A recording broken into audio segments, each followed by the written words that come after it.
Okay. Set? Yes? Yes, aye is ready. Okay, we're going to start right in and roll forward. We're going to do warrant and minutes at the end in hopes that we can get through everything else first, in case the Pentucket shows up early. Okay, opening up the meeting. Not sure how you do it. We're on live. Okay, good evening. We're opening the meeting up at 6:30 p.m. Can we please rise for the Pledge of Allegiance?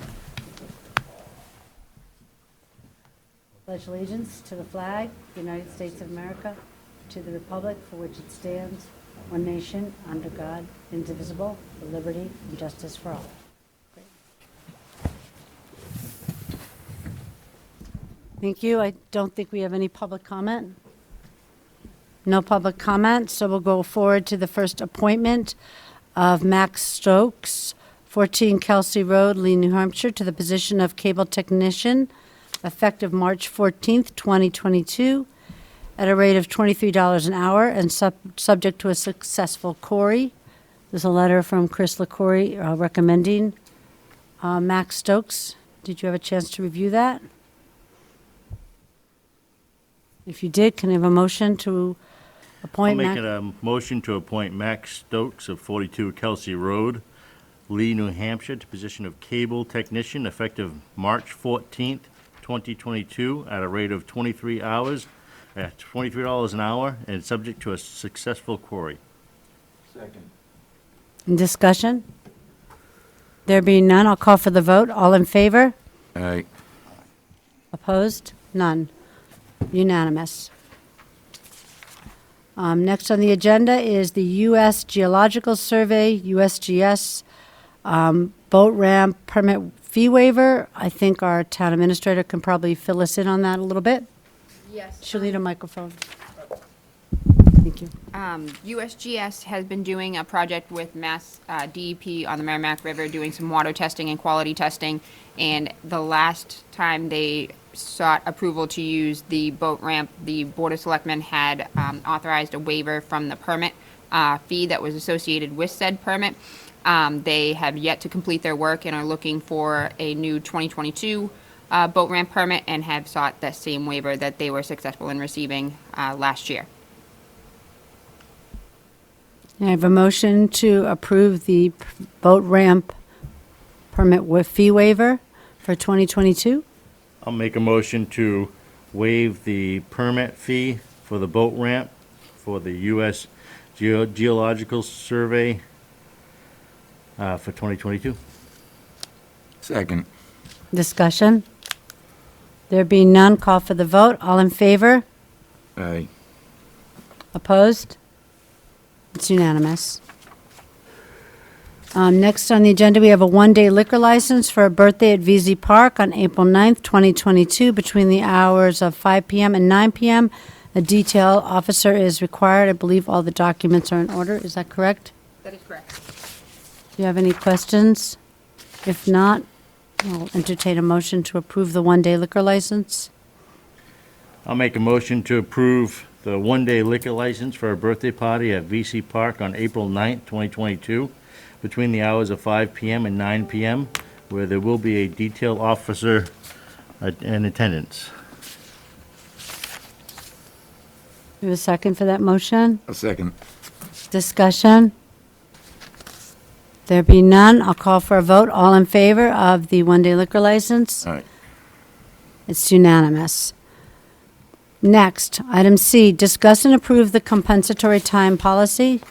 I'm going to turn this over to our town administrator, Rebecca Oldham, who has been in contact with our town attorney to get clarification. Thank you. So at the last meeting, Selectman O'Neill had questioned the legality of issuing comp time for any or lack of compensation for hours worked over, and we sought an opinion from town council, and it was found that we are within our legal jurisdiction to offer comp time instead of pay as long as it is not mandatory. Okay, has everyone had time to review? It's the same draft that we had at our last meeting. Do you want to just walk through the highlights of that policy real briefly, or is it? It's the same policy that you had before you the other day. The only difference is that under the exempt employees, it's no longer listed as comp time, it's listed as flex time, based on some recommendations that came back from town council. But otherwise, the language is the same. And then under the non-exempt section, we limited the amount of accrual to 16 hours, and that you can only start to accrue once you have used 8 of those hours, so that you're only at fault for a day if anyone was to try and collect on that additional time when they left. Does this address the concerns of the board? Are ready to move on this? Yeah, this will be, now is this a choice that the employee has? Yes. They can either take the time and a half compensation or the comp time in lieu of. Yes. And can they switch back and forth, or is this going to be? They can, but they need to seek approval before doing so. So it has to be authorized by the town administrator before getting either overtime or using comp time in lieu of. Okay. Further questions? No? Do we have a motion to approve the compensatory time policy? I'll make a motion to approve the compensatory time policy. Second? Okay, more discussion? There be none, I'll call for the vote. All in favor of the compensatory time policy? All right. It's unanimous. Thank you, Rebecca. Next on the agenda, we have the ARPA additional request for premium pay from the Highway Department and the Water and Sewer Commission. This is outside the purview of our current negotiations, which is why we're having this discussion in open session. I'll just remind the members and the water and sewer and the highway representatives that the discussion has to be focused solely on the ARPA funds and the premium pay. So is there a representative from water and sewer or highway department that would like to speak to this issue? Yes. Is it, I represent both units. in the union negotiations, we're not going to have our own people speak? That's what I thought would be more appropriate, to have our own employee speak. If that's okay with you, yes. If you don't mind, if you could just say your name for the mic, and then you can talk to us. Thank you. Thank you. Have a seat. Request a COVID bonus for the $450,000 rating for compensatory time for. Can you pause for 1 second? I think they're having a little trouble with your mic. Can you hold on a second? Is he coming through all right? Okay, sorry, Jamie. Okay, go right ahead. Here just to plead our case to be part of the COVID bonus program. I don't know exactly what it's called. Yes. We've called a premium pay part of the ARPA, yes. Okay. I would just like to be, I guess, acknowledged, recognized for the departments that we were here, throughout the whole pandemic. Just like to be recognized for that, I guess. I'm sorry, I wasn't really prepared. That's okay, that's fine. Members of the board, do we have questions or statements on this issue? How much is the total? Total, in regards to what? Do you have a total amount that you're requesting for water and sewer and highway? I believe it was $2,000 per employee, so there would be 3 for the water and 2 for highway. Okay, so 5 times, so $10,000. Yes. So request is for $10,000 of premium pay for water and sewer and highway. They're all full-time employees, right? Yes, they're full-time employees, but we did reduce them to our rotating schedule during the pandemic. So they were working, rotating, I think water and sewer had 1 person on per day, 2 off, and then 1 on, yes, so That 1. for about 3 weeks. Oh, just 3 weeks. The weekly skeleton crew, Right. and we did the Friday skeleton crew for about 4 months total. Correct. Yep. And we did a similar arrangement for the highway department as well, where we voted as a board for them to rotate so as not to have the entire department quarantined. It was first brought to our attention by the superintendent of water and sewer, who's sitting back there, that he didn't want his whole crew quarantined. This was at the time when the pandemic hit, and if you were near anybody, you were quarantined for 15 days. Yeah, wipe them all out. Yes, that was a concern. So we did go to a rotational schedule. Okay. You're the attorney for the union, sir? I represent both units. It was my understanding I would be able to speak for those units. I wasn't aware of the town's rules with regard to it having to be a member of the unit itself. Well, this is not a union negotiation, I know, so I'm just trying to hear from the employees, I thought, would be most important, because you represent them we're still in union negotiation with you. But I was not going to delve into anything concerning the negotiations themselves. We were just going to be broaching the subject with regard to compensation that is available through ARPA. Right, so he's presented that they're asking for $10,000. Do you have something additional amount of money? Yeah, there is additional information that I think the board should hear. So, if I may, during the period of Could time. state your name, please? Thank you. Kenneth Bergen, I'm a business agent with Teamsters Union Local 170. I represent both the Water and Sewer Department employees and the Highway Department employees. During the pandemic, as Jamie had said, that there was a very limited rotation of employees in both departments. It was maybe in a 3 to 5 week range. With regard to the Water and Sewer, I want to make sure the board is aware that the way COVID had been tracked and is being tracked is through sewage samples. So for a long period of time, at the beginning of the pandemic, it had been stated, I'm not saying by the town, but generally, that there was no increased, potential of contamination through sewage or human waste. The actual Department of Health actually tracks the spread of COVID through sewage. So that is it's a misnomer with regard to the information that was out there originally with regard to potential for contamination. So even though the Water and Sewer Department employees were on a rotation, and the employees that were not in on that day or that week were on call, and I believe they did come into work during those periods of time also, on an as-need basis. In concert with that potential contamination through sewage, there was still the regular maintenance of machinery with regard to the sewer systems, the testing, sampling, and whatnot of all those that is required by law. So there was that exposure on top of what the general populace may see themselves. So for the limited period of time when the employees of both departments were on a rotation, that rotation wasn't, they were home all the time and not working. They were on call, and they did have increased exposure than the general population did.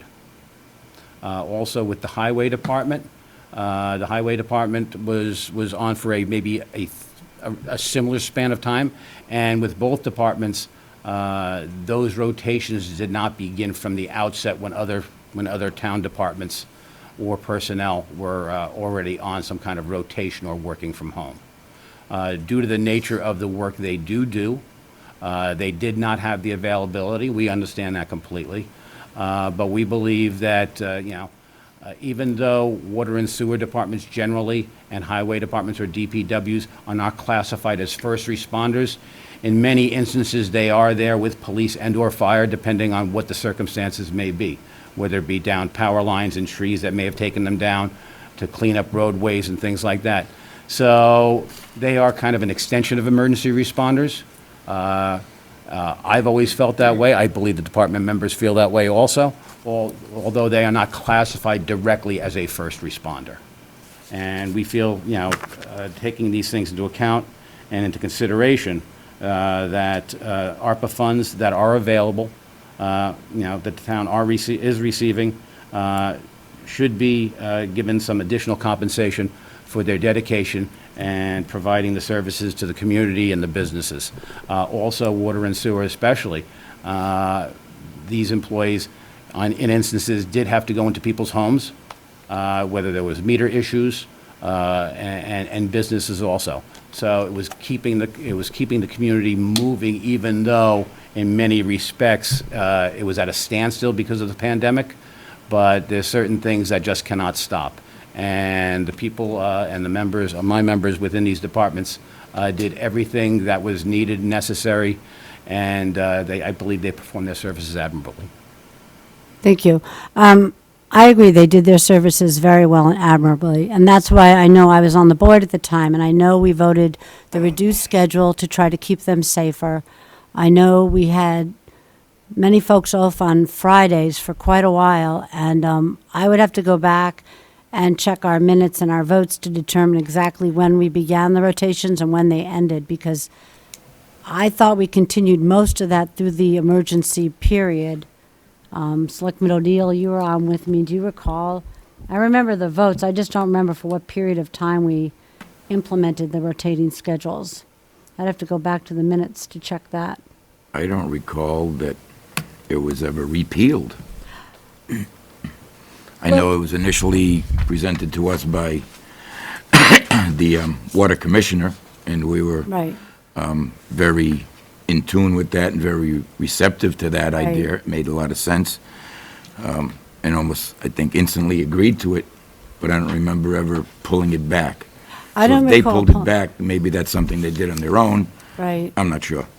I agree with Selectman O'Neill. I don't recall us voting to repeal it during the pandemic emergency, especially prior to the vaccination being readily available. So we have the request before us. We can take it under consideration if the board wishes and take a look at our list. We do have a list of needs. I know that we've voted a few of them so far. We voted the police and fire after 2 sessions, 2 meetings where we did study the hours. We did determine that this separated them from other employees who also were out in the field but didn't have to go to people's homes. For me, that was one of the determining factors that set the first responders a little bit apart. I mean, we had a lot of good town workers that were here, that were meeting people out in the parking lot during the pandemic. Our inspectors were out there doing inspections. We certainly would take it into consideration, take a look at the list, and talk about it. But unless a member of the board has decided tonight what to do with this request, I would say we'll take it under consideration. Is that the will of the board, or did you want to? I'm hearing this number for the first time tonight, so. I have an opinion. Sure, go right ahead. I'd like us to have some time to consider it, and also for Chairman Watson to be here, so we have a full board vote on this. Okay, that's understood. I'm just a rookie.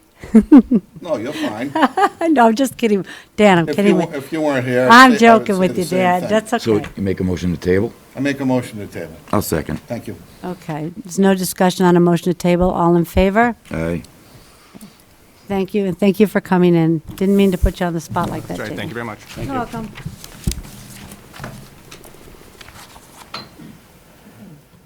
Next on our agenda, we're moving along. Okay, next is the MBTA Community Zoning Compliance Presentation.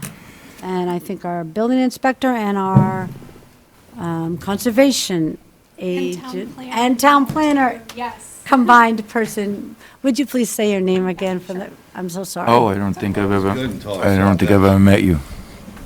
So I'm Annie Schindler. I'm the environmental program coordinator and town planner for the town. This town. Yes, this Oh, town. good. It's always better. I figured Rebecca had already, gave you these, but I wanted to give you the one in color just to make it look Cooler? less intimidating and daunting. There could have been a little bit of debate back and forth on the theme. There could have been. So I wanted to get started and go over why I'm here, doing the main portion of the presentation when this really is going to fall onto Annie for economic development. As you know, I work in 2 towns. I had already done this in the other town at the time that Rebecca was transitioning from planner to administrator, and he was transitioning from conservation to economic development. So I'm just running with it for the night. After that, she's the lucky one that gets to take this. I'll certainly be there to assist any way I can. But that's why I'm the one speaking mostly tonight, just because I've already done the run-through. What this is before we get going, and I don't want this to be the time, or it's really not the time for a whole lot of questions. We don't have a whole lot of answers yet. We have an obligation to submit comments to the DHCD by the end of the month and have this presentation done before May 2nd. So really, this is fulfilling our requirements. This is a lot to digest. There's a lot of questions out there from other communities. We're anticipating a lot of help from MVPC with model bylaws, with ideas, what we can include, what we can't. But with that, here we go. So pretty much Massachusetts has a severe housing shortage. This is something we've known for a long time. We keep producing less and less. We create more and more jobs and don't provide housing, which is why our housing stock costs what it costs right now. It's it's skyrocketing. You can see the decade to decade, the production of single-family homes. From the 60s to the 90s, not so bad. When we hit the 2000s and especially the 2010s, it really starts to take a nosedive because we just don't have the land available. Multifamily has been declining even more so because of zoning, I think, again, with lack of land, zoning in smaller towns like this that allow for either 1 or 2 family, not 4, 3 and up. I don't think it was too hot to predict that eventually we'd run out of space for people and housing. So, just like I said, we have some of the highest prices and rents of any state in the nation. It adds financial pressures. We've seen that in this town. We have an outcry for starter homes, for retirement houses, single-level ranches. That's just not what builders are building. If they get a piece of land, they're maxing that out because they want to maximize their profit. And we hear the residents frequently saying, what do I do? Where do I go? My kid just came out of college. They can't afford anything. They just got married. They can't afford anything. That they're swimming in debt before they even get to a house. So it's also a impediment to economic development. The less housing stock we provide, you guys know that if we don't have growth, we don't get the funds. So the Acts of 2020, this is a done deal. This is law. It has passed. It was adopted January of last year. So this isn't a, can we fight this law? Can we do something along those lines? This is a, here it is, and we have some options available to us as to how we deal with it. So Mbta Communities, which some folks have asked, why are we an Mbta community? They being DHCD, consider any community that has transit hubs, subways, trains, buses. Those are your MBTA communities with those hubs in them. We are an adjacent community. Adjacent communities are also considered a MBTA community. So what this new law requires, and again, we have a lot of questions based on this slide as to how much, how fast, and where to put it. But we need to create a multifamily as-of-right zone as either a, its individual zone or as an overlay in an existing zone. It's to be of a reasonable size, which is with a gross density of 15 units per acre. Minimum of 50 acres. This can be in multiple smaller, but not too small, zones. And where this really gets us is it's a minimum number of units of 10% or 750 units, whichever is more. So we fall in the 750 unit potential. These units cannot be age restricted, size of the units can't be restricted, number of bedrooms can't be restricted, and we cannot limit the number of occupants. The one thing to keep in mind, we have to provide a district. We don't have to provide the housing. We have to provide, it's not a production mandate, so it's not like a 40B where someone's gonna come in and say, here, you're gonna swallow this. We do have to have an as of right, but it's not a housing production target, it's not a mandate to construct. So even if the zoning goes into place and it's in a location that there's existing single-family homes and say none of those folks wanna sell to do this, that's okay. Or with the gross density, I was talking about this with Annie earlier, I've been talking with some people as to how maybe you adjust it so you have a central higher density and spread out to a lower to make it a little more palatable to those neighborhoods. Those are the things that we're really gonna have to spend some time looking into, and I think as we go with the MBTA, or MVPC, and the other communities, which you can, the next slide, which you can see, we're not alone. You've got Boxford, Georgetown, Groveland, West Newbury, Salisbury, Rowley, Newbury, Merrimack. They're all in the same boat we are, so they all have the same questions we do. How do we make this work in our community where this is not what our community looks like? Those are some of the comments that are being sent from the other communities as well. West Newbury, much like us, they've got 113 that runs through it. There's no infrastructure, there's no real good way to do it. We can't zone this like in the middle of the Merrimack and say, there you go. It has to be reviewed by DHCD so that, when they say it's a reasonable location, those are the things they're looking at, that it's not swampland, it's not the Merrimack, you're not putting them, somewhere where they won't be able to build. It is something, a Haverhill's gonna have an easier time. They've already got that built near their MBTA station. They can just put a zone over it saying now it's as of right instead of possibly a special permit. For us, where we have 1 and 2 family, in these other communities, it's gonna be a real challenge to figure out, how do we make this work? And if we can hit the next slide, there is, a reason for us to comply. And again, there is options for opting out, but that's a big pill to swallow too. So if we opt out, we lose out on potentially a number of state grants, including Mass Works, local capital project funds, Housing Choice Community grants, and anything, they have some language in there for pretty much anything where DHCD's tentacles may intertwine with other funding sources. They may have a say in it. You can see Rebecca put this together from 2019 to 2022.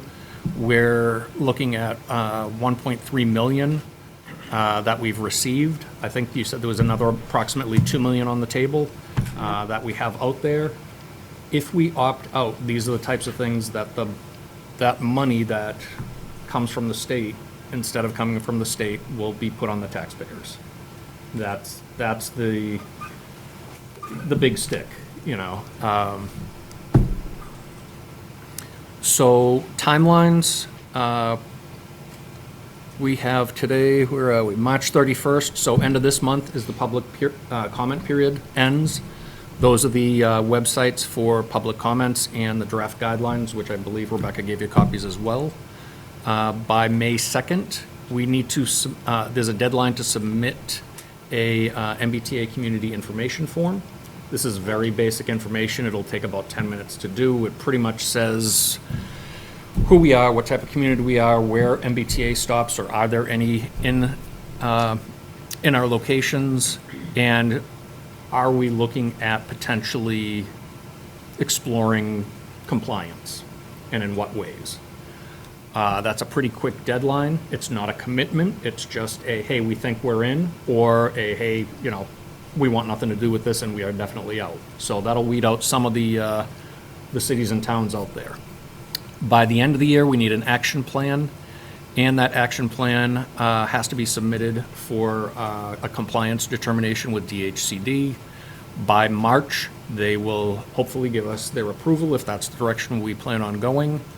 And then by December 31st, 2024, if we opt for adopting the multifamily zoning, we are to have it in place. That's a lot in a real short time. We will have, well, we being Annie, will be having a lot of public hearings. We have yet to figure out what this is going to look like as far as any type of subcommittees, boards. That's the stuff that we want to discuss. Again, the reason we're here tonight is to just give you here's what's coming down the pike. These are the deadlines we have to hit. We got a lot of big decisions to make. Annie will be spearheading everything after tonight. I'm in the back seat. Like I said, this was just because I had a handy PowerPoint that works in both communities. But if there is questions, comments, either you can submit them directly or submit them to Annie and she can submit them. If, as we go on, I'm sure we'll be setting another update for Selectmen's meeting, I would assume by either the next one or within the next month, as to how we're proceeding with this or how we envision it moving forward and what options we have. I hate having a presentation without really having a lot of answers to questions, but we just really don't at this time. With this packet that you have, you know about as much as we do. And that's pretty scary because it is a lot of ask with very little information. Questions? Okay. So I'm reading here, it's not a production mandate, not a housing production target, not a mandate to construct, so. So we don't have to issue any permits, Well, so so, because that's what I would do. so it's by right, so you wouldn't have to apply for a permit to build these. So how about this? We got Center Street. Could the municipality own the land? We'll say 50 acres of Center Street is this zoning, and the town isn't going to build anything. How about that? Possibly. Yeah. And we hide it there and sit on it and do nothing.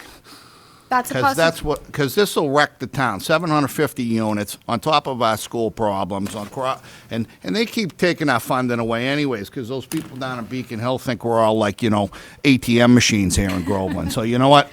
I don't care about those people down there. They're going to wreck this town, okay? With all the other changes, the 40B mandates, they override our zoning. They're taking away local power and authority over our communities, and they want to make Groveland like every other urban blighted area in the Commonwealth, and who knows, maybe someplace else. Okay? I don't want this to be Baltimore, Maryland, or Newark, New Jersey. Okay? I will move. If you want me to move out, keep going down this road out. We better adopt this. Thinking about it. Well, one option, like you mentioned with the 40B, so it doesn't have to be a full 50 acres. You can segment it. So the smallest segment can be 5 acres. So let's say we take the smallest possible section, which is 5 acres, and overlay that over the existing 40B. Well, we have a 40B, right. Well, yeah, exactly. Can it be redundant, just overlap it? Yeah. So that could be a portion of the overarching Yes. 50. Would you need the owner of that property to approve it? Nope. No. It is our zoning. Yeah, it would be the town.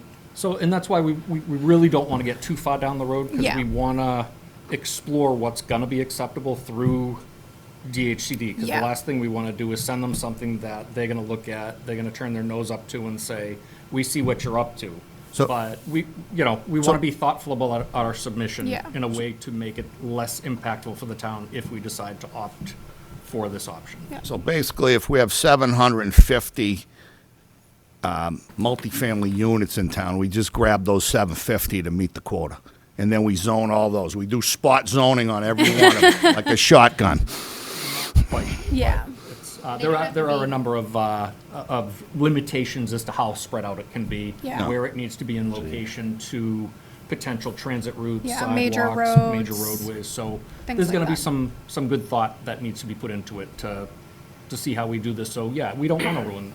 I don't live in town, but I don't want to ruin the town. I consider this my town. You know, I mean, I like to be straight with people. I mean, I'm against this, you know. Yeah. And whatever we need to do to play the game legally, we'll play the game legally. But I have no desire for any of this. That's why we want to get all that input from the other communities, from MVPC, from DHCD, to see, okay, what can we do to, if we can make it work with what's here or with limited change, sure, More housing's croaking the infrastructure in this town. And I don't know if any of these people up there in Beacon Hill realize that, there's a lot of, like, economic anxiety. There's pandemic for the last 3 years. I mean, do these people have their heads buried in the sand?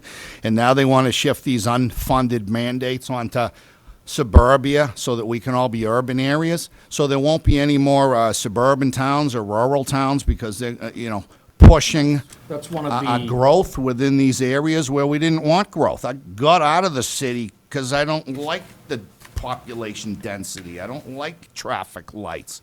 And that's one of the arguments that we're seeing from a lot of the small communities is the character of the community can be changed to a point where it's detrimental to the residents. So, What they're doing is pushing people out of Massachusetts.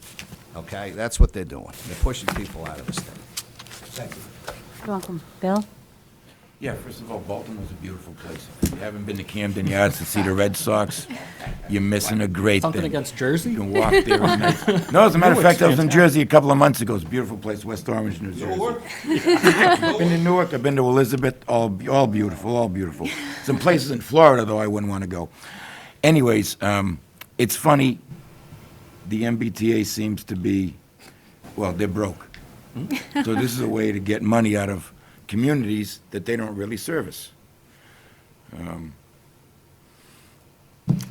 Yeah, I mean, I do understand there's a severe housing shortage. I get that. Is this the best way to go about fixing that problem? I think this, much like Dan's shotgun analogy, this is, bringing a shotgun to a knife fight kind of deal. We a little bit slower, a little bit better pace. This is a tough one. It really is. Yeah. And Annie's got a lot to do. Yeah, it's a little, thank you.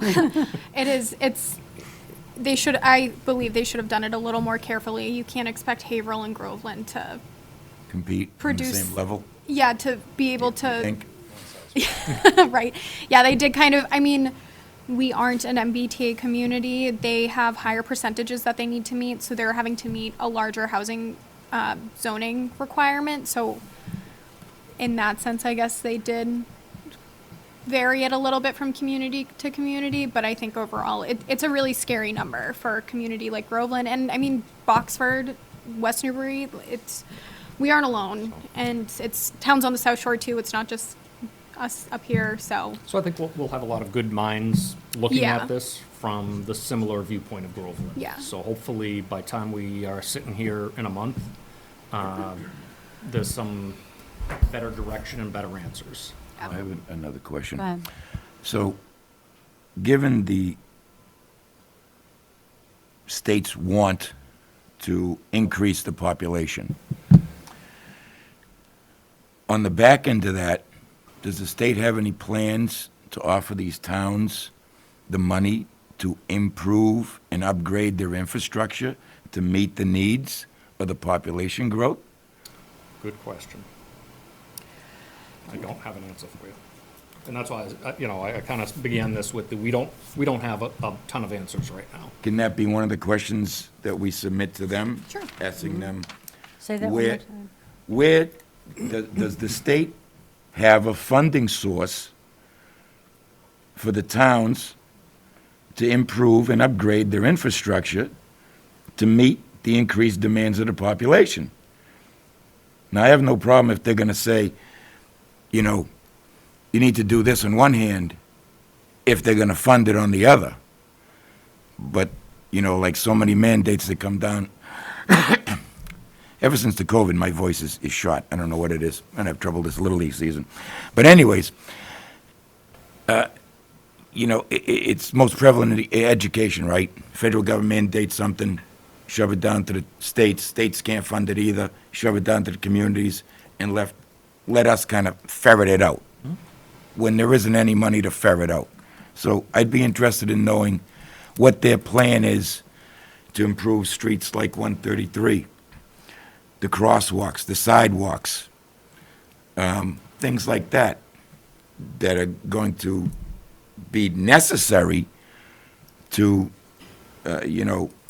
handle this kind of growth that they're almost demanding. Yeah, no, I agree. It's something that we're gonna have to get a lot of answers to, because it just, their draft summary and explanation really doesn't give you much more than my brief PowerPoint. So I do know, like I said, MVPC is already tasked people with grabbing people from communities, trying to figure out how do we deal with this, what do we do, what's the best approach, is there some model bylaw that you can use or take as an example, and then what are the difficulties, what are the outs? In the law itself, it starts to talk about, you can't exclude things because of septic, but then later on it talks about Chapter 310 might be a limiting factor. Well, can we or can't we, and how do we figure that number? Because, right now, if you put this somewhere where there was not sewer infrastructure, you can't get 15 units per acre. I mean, we got good sand, but it's not that good. So we need more information on how this is gonna work and what DHCD will determine is reasonable. Who stands to make the most money at the end of the day? Not Then me. you can skip right to the end. You don't even have to worry about it. That's what will be decided. You know how it works, right? Grease the palm. So we will get back to you. Yeah. Oh, I'm sorry, I didn't. Jason? I know, dare he you. supplied us with jelly beans, so I should have. Yes. And marshmallow bunnies. I ate enough of those to be sick. It is a little scary, but I do want to say that I'm very grateful to have you, Annie, Rebecca, Colin, and Rennie to put your heads together and come up with a real plan to protect the town as much as possible. Yeah, I think with all of us and the resources Yeah. we have, at least we'll be able to bring you some options, whether any of them, make you breathe a sigh of relief or make you, go screaming, running from the room. I don't know, but at least we will have some answers and options. That's it? Yeah. So I just had a quick concluding kind of statement. So you said in the slide that March 31st was the end of the open comment period, but the law's already passed. So what is the purpose? He's laughing at me. What is the purpose of the open comment period? Because I don't want us to miss out on making a comment if it means anything. What's the purpose of it? So the purpose of the comment period, and sorry, I didn't No, mean to go for jump. it. Either It's just I've already been asked these Yeah, questions. you have. so- Go ahead. The You're purpose rehearsed. of this whole thing is so that communities can voice their concerns of character, things like that. They don't want to hear stuff that, we want to limit the size. They've already told us, all that's off the table. They just want it multifamily, and then whatever can work on the parcel works on the parcel. They want to hear larger comments of how this will impact you. How can, when DHCD is looking at your proposal and what you sent to them, what type of glasses do they need to wear when looking at that? Because again, you can't look at Haverhill and Groveland with the same set of eyes, because it doesn't work. So could we state in addition to, and following up on Selectman O'Neill's comment about the funding for this kind of impact on our infrastructure, could we point to the problems we're having with the water and sewer, with water, not management problems, just like the color of the water Yeah, not yeah. being so great most of the time? West Newbury has the same, we can't Right, keep up so- with the houses we have. We end up with a water shortage early in the season, and Well, it's we're not a done. shortage, it just turns to a bad color. Okay, you can get plenty of it, I Find out if think. brown water is an out for See if we can housing. sell it to West Newbury. Yeah, yeah. they So, should like no, it. but would that be something that we could put forward, that we would want assistance in the form of money, Yeah. lots of it, And that's something we want to find out to as deal to. with the impact on our water structure and Roads. roads and, Traffic lights. and I'm thinking of more me, like the sewer, septic and sewer dilemma in town. I'm thinking our water and sewer superintendent be best in the best position. I know they have had studies done, they have mounds of data. So that's what they're looking for comment? Yeah, in addition, the timeline after May 2nd isn't fully solidified yet. I do believe there is some wiggle room within that, so things like the timeline, because MBTA Communities, they only have until 2023, December 31st, 2023 to pass their zoning. So I think we will not be alone in kind of feeling the pinch and how quickly this is all happening. So comments like things of that nature, but certainly the water and sewer, being able to secure funding if we do comply with this, opening up funding for communities that do comply to have funding for improvements to water and sewer and things like that, and the roads as well. It's definitely something we can add to the comments. So that would be something we could send into to the comment period? Yeah. Because it seems like, I mean, as I look through the grants, I think, oh, some of the smaller ones we could probably get by without, but then I see the Mass Dot $850,000, and that's followed by the Mass Dot $380,000, and then the Mass Dot $400,000 grant.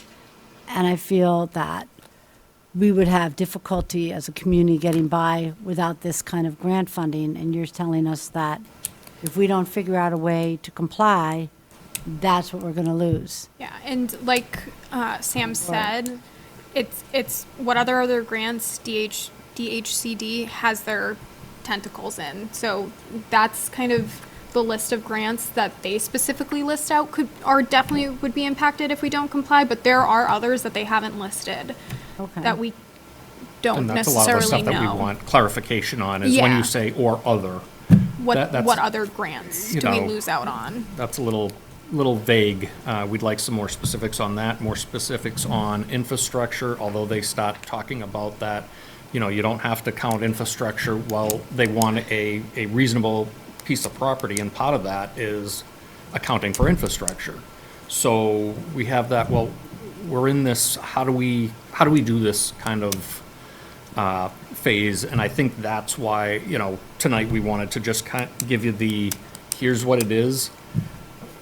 We have way more questions than we have answers. Infrastructure's the largest question out there. Community character, you know, your services, schools, police, fire, ambulance. So it is, the common theme is how do we deal with all this when you say, look at this parcel with kind of an open mind of don't have in the back of your head what you can't do, you know, kind of look at it as what you might be able to do. And then they come back and say, well, but, you know, we'd like a rough idea of, you know, if there's no sewer, what are the perk rates, or can it perk, or, you know, and there's these questions that get ridiculous because we're not going to go out and perk 50 acres. Yeah. But at the same time, you know, can we make some assumptions? So this is all the stuff that we don't know. So do which you is- recommend that we do submit public comment even though we don't know anything, or that we wait? Absolutely. At least get the questions out there. Okay, so we'll- Anything that you have, you know, throw it at the wall, see what sticks. Okay, And again, we're not the only communities that really don't have enough information even to ask really good questions, Yeah. which is one of the main things that bugs me about this, is usually when I get a building code or something like that, or an amendment that's proposed, it's very clear. I know what, you know, if they say this has got to be a foot, I know what a foot is, and I can say, well, I think 11 inches is better, or 13, but here it's just kind of create the zone somewhere and let us know that it's going to work well, somehow, okay. with a whole lot of A quick scary follow-up? consequences. Go ahead. Really quick question. How big is the Valley Screw site? No, it's a little over an acre. It's not, I think it's 30,000 square feet, actually. It's pretty small. Yeah. I'm trying. Okay, so I guess for now, the board will try to put a letter together or something. I have your question written down. Dan, if you have questions that you want to send my way, you can include them, Jason. Any questions or concerns, we'll just put them all in one big thing and send something in.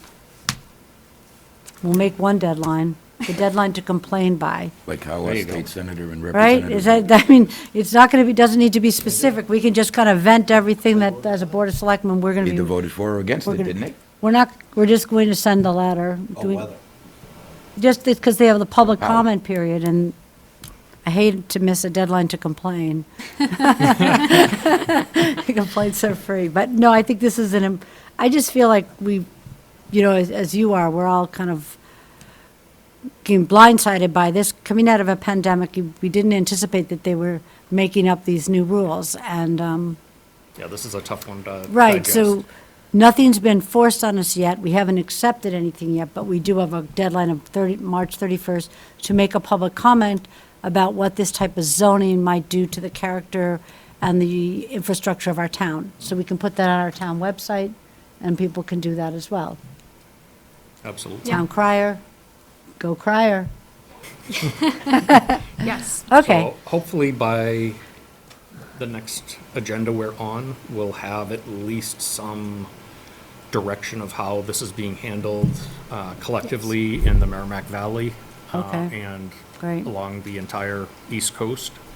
Yeah, everyone's in the same boat Yeah. right now that we're meeting this quick, compliance piece of having a meeting, telling you I don't want to call it the bad news, the news that could potentially be good or bad. I'm just waiting to see what Dan. we're not looking at this as favorable news. Okay, Yeah, so we'll attempt to get together, at least between us, our membership, a list of concerns and questions, and at least meet the 31st deadline, and send that in, and post it on our town website. Anything else? No? Okay, thank you so much. Thank you. Remember, it's Annie. So, From here on out, it'll be me. that's okay. We have, Write that down. ANNIE. okay, thanks, Annie, have a good night. So next on our agenda is the Comcast contract approval and endorsement. Can you believe it? No, I think Years in the making. It's been a long time. So I think we do have a summary of the, pick the pieces of it. Let me just see if I can find it. Was that in your write-up? Yeah, I have it right here. It's going to be effective March 1st, 2022. It's a 10-year term. All streets with density of 30 homes per mile, aerial, 60 homes per mile underground, setback 150 feet. Are you talking about the thing we just did? No, these are some of the table features. requirements.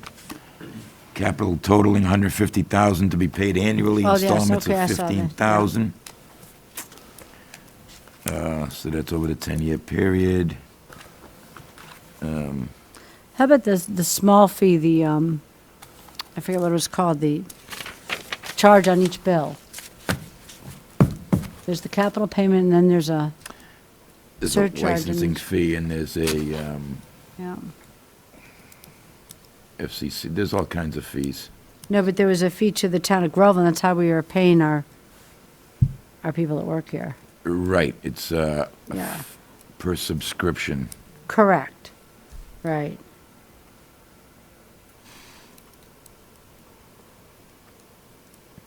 But that, Right, as we get to the end of the 10-year term, I'm afraid that's going to be a very minuscule number. well, Because so many more people now are going away from cable, they're going away from the satellite, and they're streaming everything through the internet.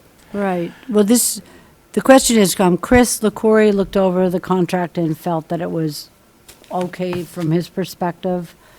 Has everybody here had a chance to look through it, or do you want another meeting to address it? I mean, we've been waiting 10 years for it. Almost 10 years, feels like 10 years, doesn't Oh, it? no, it hasn't been 10 years, but we've been waiting like 3 years for this, so it's a long time. We can certainly push it off again, but let me just see. Kathy. Yes, go right ahead, Jason. I looked at it, I liked it, but I do believe Chris had some comments about it and had some questions. He had questions in his letter? I read his it's right here. Yeah, we just received it today. I didn't Yes. see any questions, but he would like to see a single new HD channel be made a true public education and government channel, which I guess is not proposed. We're only receiving one, it's only one that's being proposed, and he's looking for two. He said he proposed a single new HD channel. And let me just look here. I'm looking at the breakdown from KP Law on it. 2 SD PEG channels. Since they're not gonna be receiving 2 of the channels like he would like to see, he'd like to turn one of those into a true public education and government channel that gives them the option of growing their Pentucket school content. Correct. Well, Yes, and number 4, it actually gives a yep, 2 SD PEG channels as per contract arrangement With an with an option. option for a new HD channel to be provided within 24 to 36 months of written requests by the town, provided the town pays for the interconnection equipment, $12,000 to $24,000 range. which I'm assuming we could pay out of the cable money. The contract pays us $15,000 a year. I think that's a little less than what they paid us prior, wasn't it? They're paying us $150,000 capital, and that's in installments, right? Yeah, $15,000 a year for 10 years. And then we receive an amount per subscription. Right, that, as you said, will go down briefly, but. Not I mean, briefly, it's I gonna mean, go down. we'll continue to decrease, but it's still, I think we would have the money. We had enough money this year to buy any cable equipment we needed. The balance in the account seemed to be fairly sufficient. Do we know? We don't know the balance at this juncture. We'd have to check on that. I think we have the balance to cover it. But Do I'm you- just well- thinking, if we put in a request today, they can still take up to 3 years to get it done. Well, we have the option for the HD channel, though, in the contract, so. do we- Correct, but Right. according to the contract, to be provided within 24 to 36 months of written request by the town. Right, So even if we requested it today, they can still take up to 3 years to get it done. well, yes. Well, yes. That doesn't shock me, given how long it took us to get the contract. So the question is, do you want to take action and approve this contract and get it off our list? Or do you want to, I don't see a specific reason to hold it up at this point. It's been through council, it's been back and forth. It looks like you have the option for the HD channel. It'll take 3 years to get it, but at least we have the option for it. So PEG access funding support 5% of GAR annually and capital totaling 150,000. Yeah, gross annual revenue. Right, that's the money that we get in addition to the capital. Mm-hmm. Yes. So I believe that has been sufficient to cover from, I mean, it's been 3 years since I looked at the budget in that contract, but at the time, it looked like it was sufficient to cover the budget for the recordings that we were doing. And we were doing more cable recordings back then than we're doing now. We were doing more of it. They're doing more now than back then. You Because think so? COVID hit, everything was recorded. Oh, that's true. But they're zooming. I mean, we don't have people running around with cameras as much. Zoom kind of kicked in. So the question is, does the board wish to take a vote on this contract? KP Law has finalized it. I don't know where else you want to go with it now, except to approve it. Yeah, I think this horse has been beaten to death. Yes, If you guys approve it sooner, you guys would get the HD channel quicker. Exactly. yeah, I think 2.5 years. No, just joking. Saying that we're getting one HD, that won't change. Okay. More messages from Chris. He's also said the franchise is 5%. He's good with the 5% fee. Correct, He's yeah. just sending us messages, he's watching right now. Okay, so I saw his letter. I know he said this is okay to go forward on. So do we have a motion to approve this contract? If we don't do it soon, we'll be doing the next 10 years. Yeah, I'll make a motion to approve the Comcast contract, 10-year, It's backdated. as negotiated by town council. Well, actually, they're making it effective now. March 1st. But March 1st. what have we been operating under then? The old last con- contract. Okay, All right. How about a second on that? I'll second that. Second by Jason. Any more discussion? Yes? Can I impose on our town administrator to immediately draft a letter requesting an HD channel? To immediately discussing, I'm sorry. It says, Item 4. item 4, with an option for a new HD channel to be provided within 24 of written request by the town. Yep. So if we can get that, like, this week, then at least we can start the time clock. Okay. Got it. Okay, so any more discussion? Yeah. Yes? Can we get a price on what it costs us to do this? What price it costs for, HKP Law to negotiate this? oh, yes. I imagine it's itemized somewhere. Okay. Any more discussion? There being none, call for the vote. All in favor? Aye. So it's unanimous. Okay, we'll move on. So we have a draft of the auditor's report.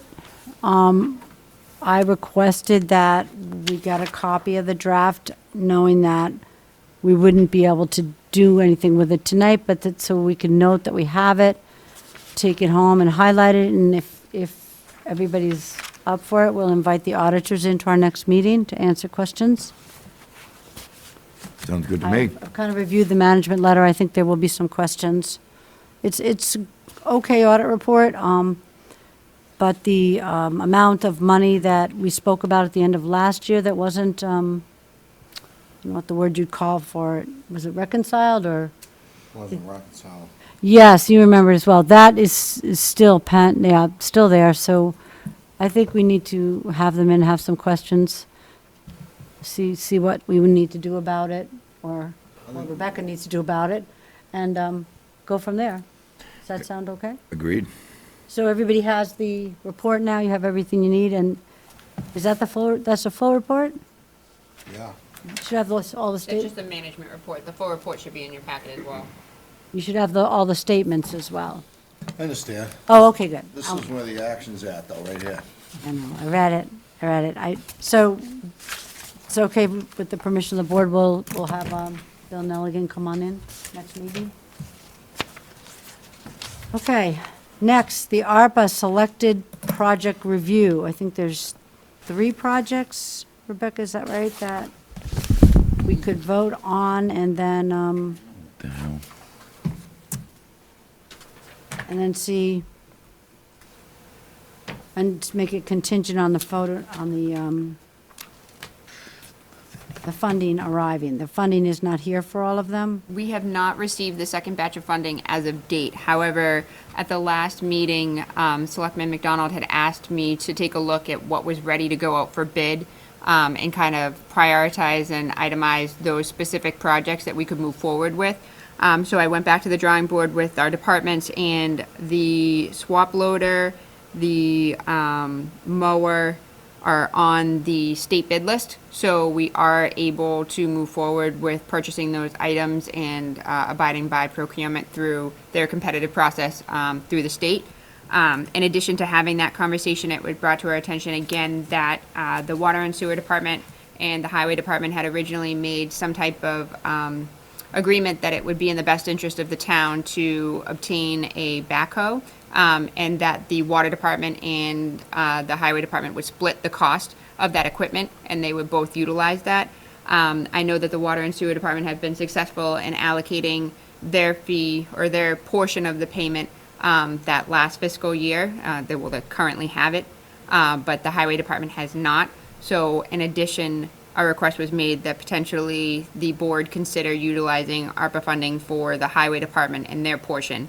Unlike the Water and Sewer Department, the Highway Department does not have the ability to raise fees and or set rates, so they depend on the town to help them with their capital projects. So that was one that was in addition to what we've already been discussing.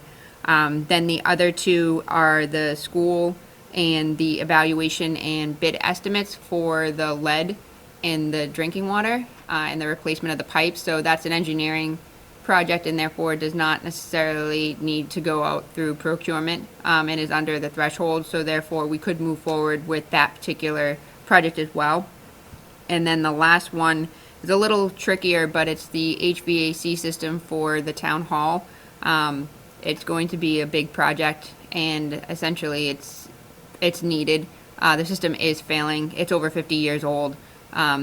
Things are starting to leak as the weather starts to change.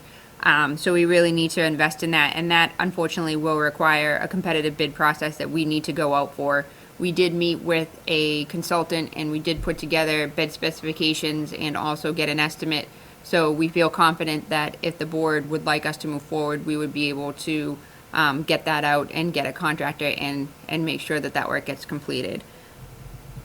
So those are the projects that we have before you this evening. Again, we don't have funding for all of them right this second. We're expecting the second batch of funding to come in at the end of April, but it would be a recommendation and a request of the board that if they so chose to approve contingent upon the funding being received. Okay, so at this time, because of the mower, and my husband is a cemetery commissioner, if the board would like to separate that item and dispense with it first, then I can participate in the remaining discussion. I'll ask Selectman O'Neill to take over for a moment. The lawnmower. The lawnmower. The lawnmower. Okay. Go ahead.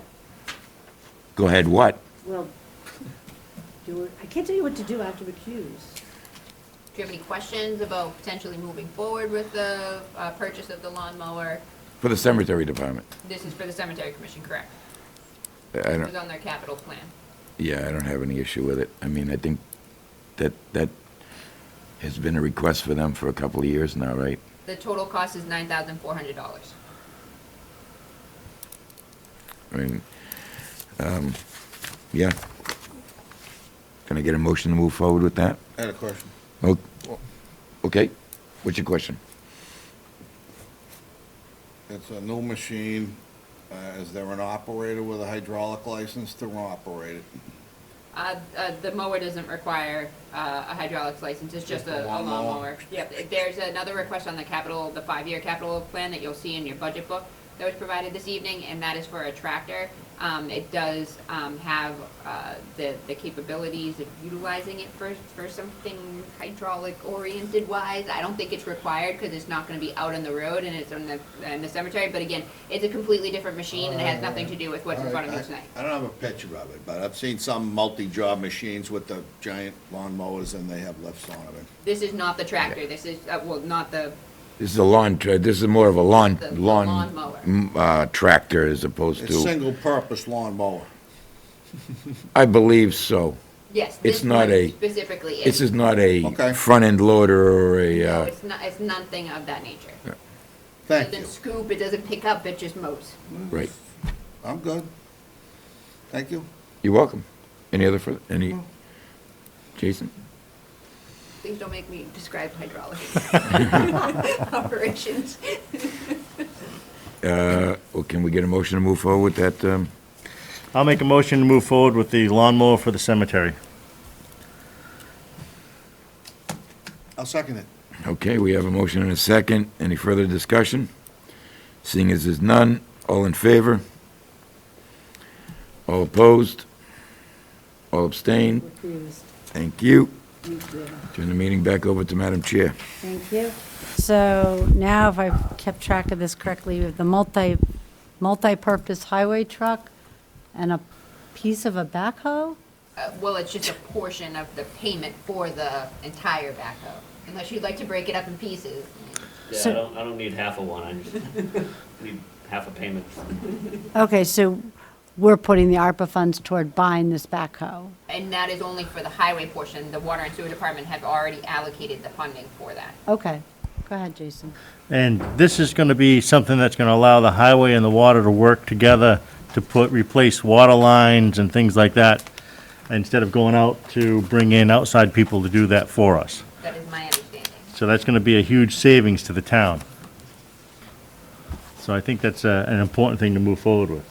Right, and then this engineering study for the lead that's in the pipes that bring water to the children at Bagnell. I think let's be clear, believe all the water fountains are shut down. The children are not drinking this water. That is correct. Okay, so that, they're not drinking the water, but we'd like to do something about it. We clarify too that the lead's coming from within the building, not from.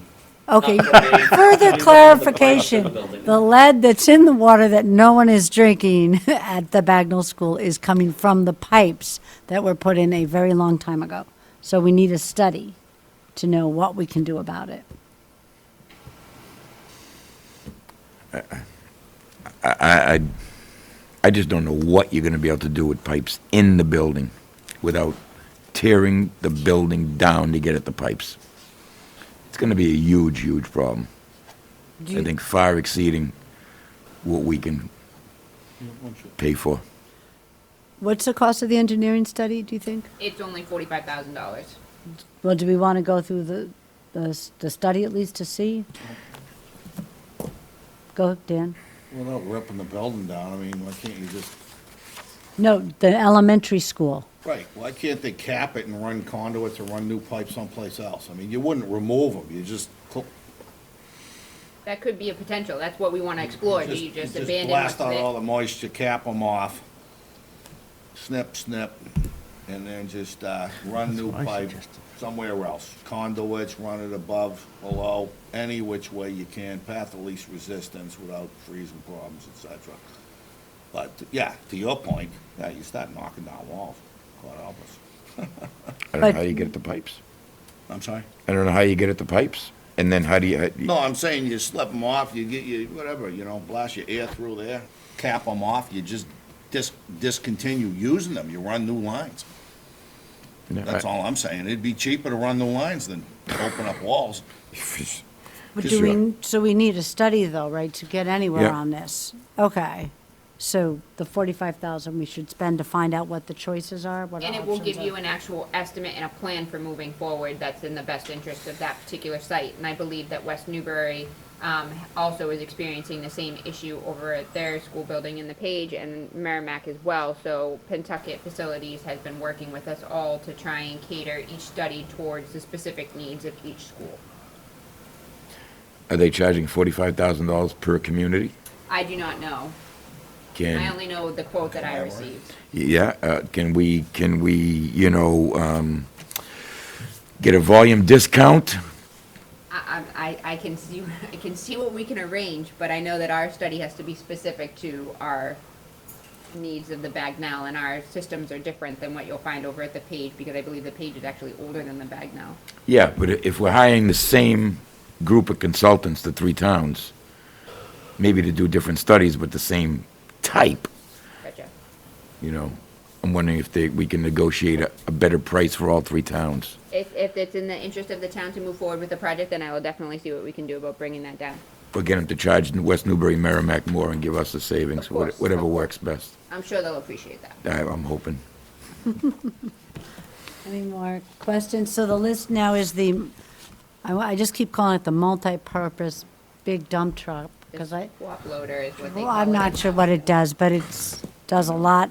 And part of a front loader, but we'll have a whole front loader. We're just paying the town's highway department share Yes. and the study of the lead pipes. And then that leaves just the discussion of the HVAC and whether or not you would like to pursue with getting that project out to bid so that we can get a better understanding of exactly what that would cost for us to move forward HVAC for this building or for both of the buildings? for just our building. So do we have a total amount of money that you'd like us to? So it looks like there's gonna be a significant amount of design work that goes into the HVAC system as well, because we have the 50-year-old system, so we have to actually replace the entire system.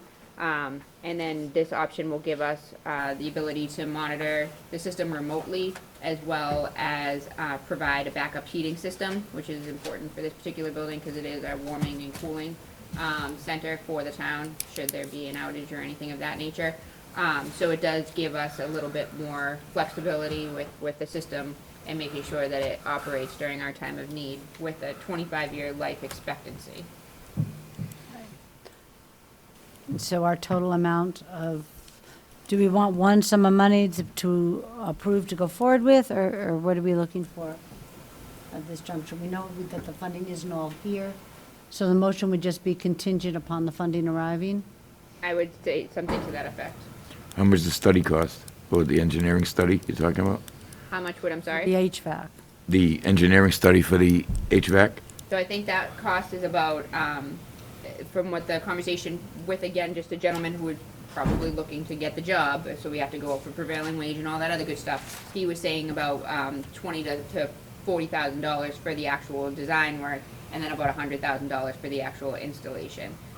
But the way he was talking, it made me feel like it was more so along the 180 range. But, I mean, it's up to the board how they want to vote. If they want to, up to, contingent upon receipt of funding, however you want to phrase the vote.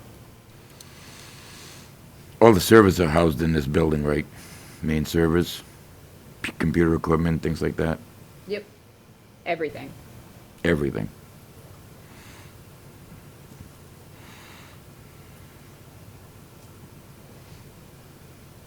So what is our total, this is like a range of money, so you're looking for 45,000 for the lead pipe study?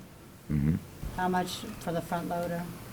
So it's $321,469 for the swap loader, $9,418 for the mower, No, the mower's already been done. $500 for the backhoe, Say the back one more time? $61,500. That's part of it? It's like 100 and something. That's a lot. Okay, $45,000 for the evaluation, for the town, HVAC. plus for the evaluation of the lead pipes, and then $185,000 for the HVAC. And that includes the study. Yes, Okay, so the only one I missed was, I got the 61,500, the 45,000, the 321. 469, 69. Such a- 469. Such a specific amount. Because we have already secured, they're on the state bid list, Oh, so we okay, just need to okay, be able to okay, purchase so- them. The one that's not a set amount is the HVAC, which is estimated a little higher, so that whatever happens, we'd be able to just give back monies into the American Rescue Funds to be used elsewhere.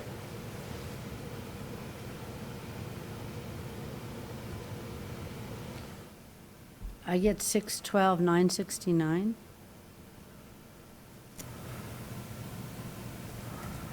Does anybody else agree with that? I added 61,500, 45,000, 321, 469, 185,000. Sound about right? I get, without the mower, 572,469. I did the 61,500 for the back, the front loader thingy. Then the 45,000 for the lead pipe study, right? Then 321, 469 for that multi-purpose truck. Yeah, 612,000, And then 185 for the 612,969. Yes. Oh, okay, we agree. Okay. So this is most of the major projects on there, except for if we decide to go forward with the water and sewer and the sidewalks, correct? If I remember the list pretty well. The only other item that was a little more of a priority was the generator. Ooh, I forgot about the generator. Okay, but these are ready to go? Yes. Okay, so do we want, Dan, you were the one that asked about this, to get things like ready to go. Yeah, but that raises more questions for me, if I may. Excuse me? I should, if I may. Sure. If we pay 45,000 for the Study, lead study abatement, yeah. what if they come up with a number X? Could some of these funds be used for that project, and should we withhold funds in anticipation of that being somewhat of a large project, and without the funds, what are our options? I mean, Here's the option. We have what's our option? the sidewalks and, I hate to say it, but the water and, the money we were going to put towards replacing water and sewer pipes, because they have their own revenue source, that money would still be sitting there. I believe it was 400,000, 412, and then the 412. sidewalk was 250,000. 240. So you've Yeah. got 660, So I was still waiting to do something. Yeah, I'm with you, Well, my Dan. point is this, if we spend 45 on a project and we know up front that we have no money for the project, then what are we gonna move? I mean, I wanna get the lead out, I think that's more of a priority. Water and sewer does have a revenue source and. Correct. And the sidewalk has been that, Fortunately, it's, my pocket and yours, and it's based on water usage and sewage usage, so, but they do have a way to raise revenue. I'm not so sure we don't we always. don't, so should we leave some money in reserve for the lead, and on the water? I mean, Well, I we- think that should have been a priority years ago, but, it's hindsight's 20/20. Correct. So on that list, if we decided not to do the sidewalk that's right outside this town hall, that was $240,000. Yeah, I'd like to set that in reserve, see what happens with the $45,000 Correct. study. If we got Okay. 2 years to play with, I'd like to wait and see, because I'd like to, have the kids have clean drinking water at a minimum. I agree with that. So You know? but I think then we could move forward with this so we know how much money we need to have in reserve. Thank you. That's the gist of what I'm saying. I don't want to Very spend it good. all within, And we wouldn't have. We'd have the 400,000 that we might set towards water pipes, and we'd have the 240,000 that we might have set toward the sidewalk. sidewalks. it gives us 650. So if the lead in the water is more of a priority, we grab that money and see what we have left over for those other 2 projects. Correct. In order of priority, I put the Yeah. water first. Is there kind of a consensus? I don't think we need to vote on that, but is Yeah. there a consensus here, Jason and Bill? Yeah. Okay, so do you want to move on the 612 contingent on the funding arriving, so that Rebecca has the ability to move forward? So that would be the study of the lead, Yeah. the town's share of the front loader, we're just gonna keep calling it multi-purpose truck, but it has a name, and the 185,000 for the HVAC. Yeah. So that's a total of 612,969. Someone want to make that motion? Contingent on the funding arriving.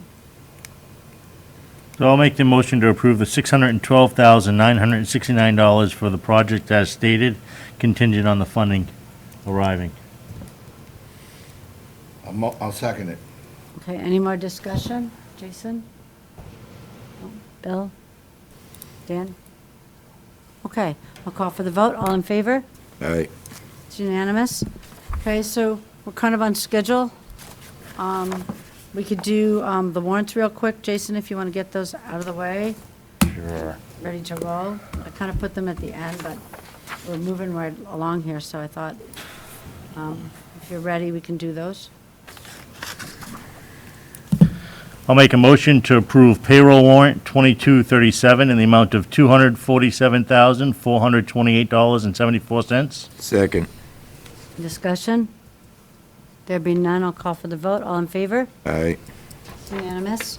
I'll make a motion to approve bill warrant 2237 in the amount of $462,670.95, which breaks down to the town of $219,725.79, water and sewer, $11,615.07, payroll withholding, $5,020.93, light bills, $181,963.19, grants and revolving, $44,345.97. Can we get a second on that? Second. Thank you. Discussion? There be none, I'll call for the vote. All in favor? All right. Okay. Are we prepared to vote on the minutes? Yeah, it looks fine. I'll make a motion that we approve the minutes from, that can't be right.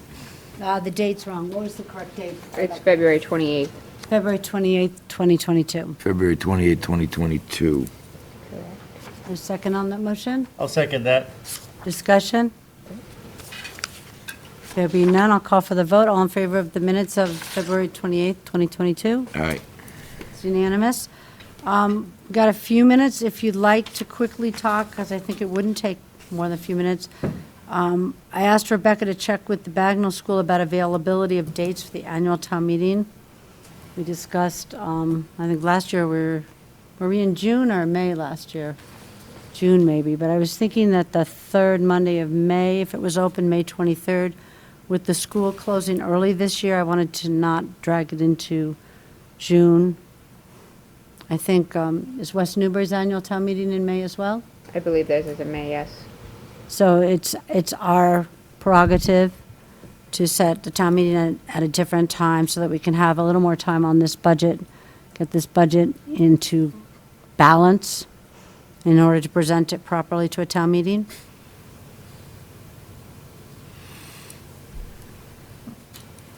Do you want to discuss it now?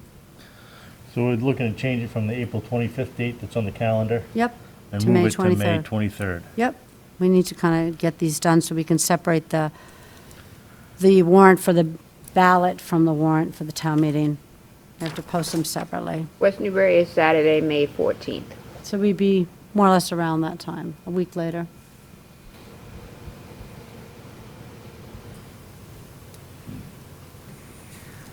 We have a motion for May 23rd. It's a Monday night.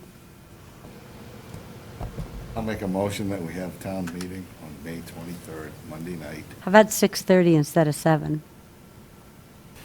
Yeah, 6:30 instead of 7. Perfect. Need a second on that? I'll second that. Any more discussion?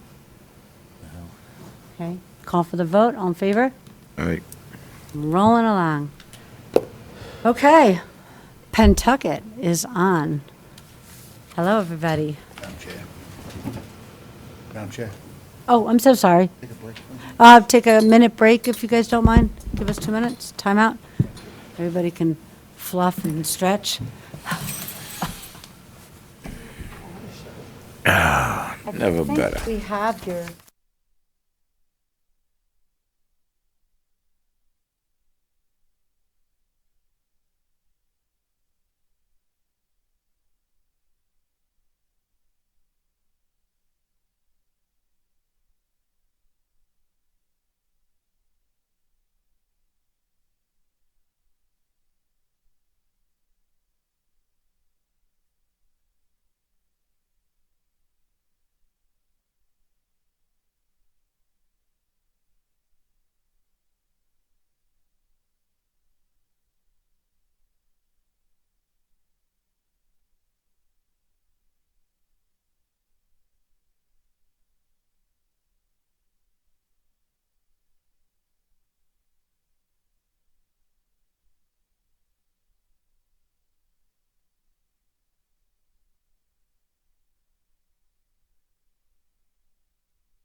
5, 4, 3, and action.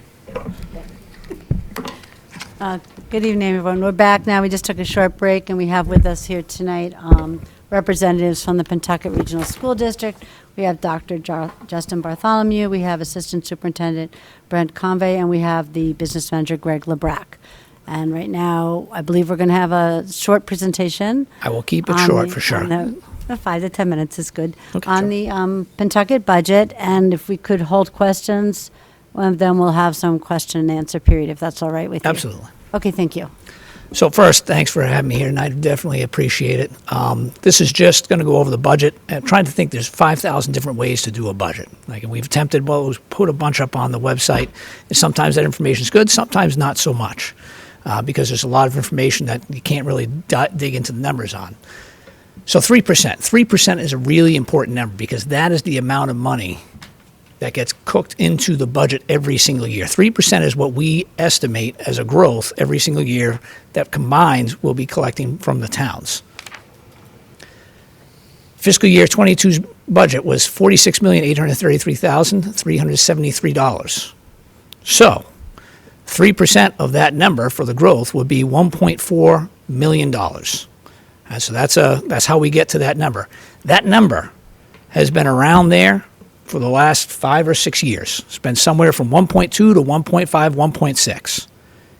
Of course, we've not had to do overrides. None of that's happened. So the question is, how did we get there without overrides? So 1.4. So it's a big number. But every single year, the financial agents from each of the towns come together. They meet with Greg. We figure there's about $750,000 that the towns collectively can contribute into the budget, which leaves us about $650,000 to $700,000 short. And so when they get together, they talk about what are things that the school can pull back on that's not going to do in terms of positions or programming, and the towns do the exact same thing. So between the 4 organizations, Groveland, West Newbury, Merrimack, and Pentucket, that's all 4 organizations saying, okay, here's things we're not going to do to get this budget to go through without an override. This is a very important concept, held harmless. Very important concept. Held harmless is how the state views Pentucket. They hold us harmless, which means they believe we are affluent. We're an affluent community who does not need any additional resources, so they gave us the absolute minimum amount of per pupil increase. That minimal amount comes into Chapter 70, which is our main source of income for state funding. And that is $30 per student is what they give us. It's important to note that there's many legislators who don't think we should receive any increase or should be zero. And whatever the increase is, that is what we get. If we have to go up by $2 million, they give us zero. But for now, it's $30 per pupil. So the state's contribution to that $1.4 million, you can see, they take whatever the student population was on October 1st of the prior school year. In that case, in this year's was 2,325. You multiply times the 30. So the state's contribution to that $1.4 million is $69,750. That is what the state is adding into this bucket. That represents less than 5% of the overall budget increase. Less than 5%. And this is, again, this is not this year specific. This has been happening year after year after year. So the burden then goes to the towns and to the district. 10 years we've gone without an override. And if you look at that, and we take the 1.3 million, take out the 3/4, is a shortfall of $585,000.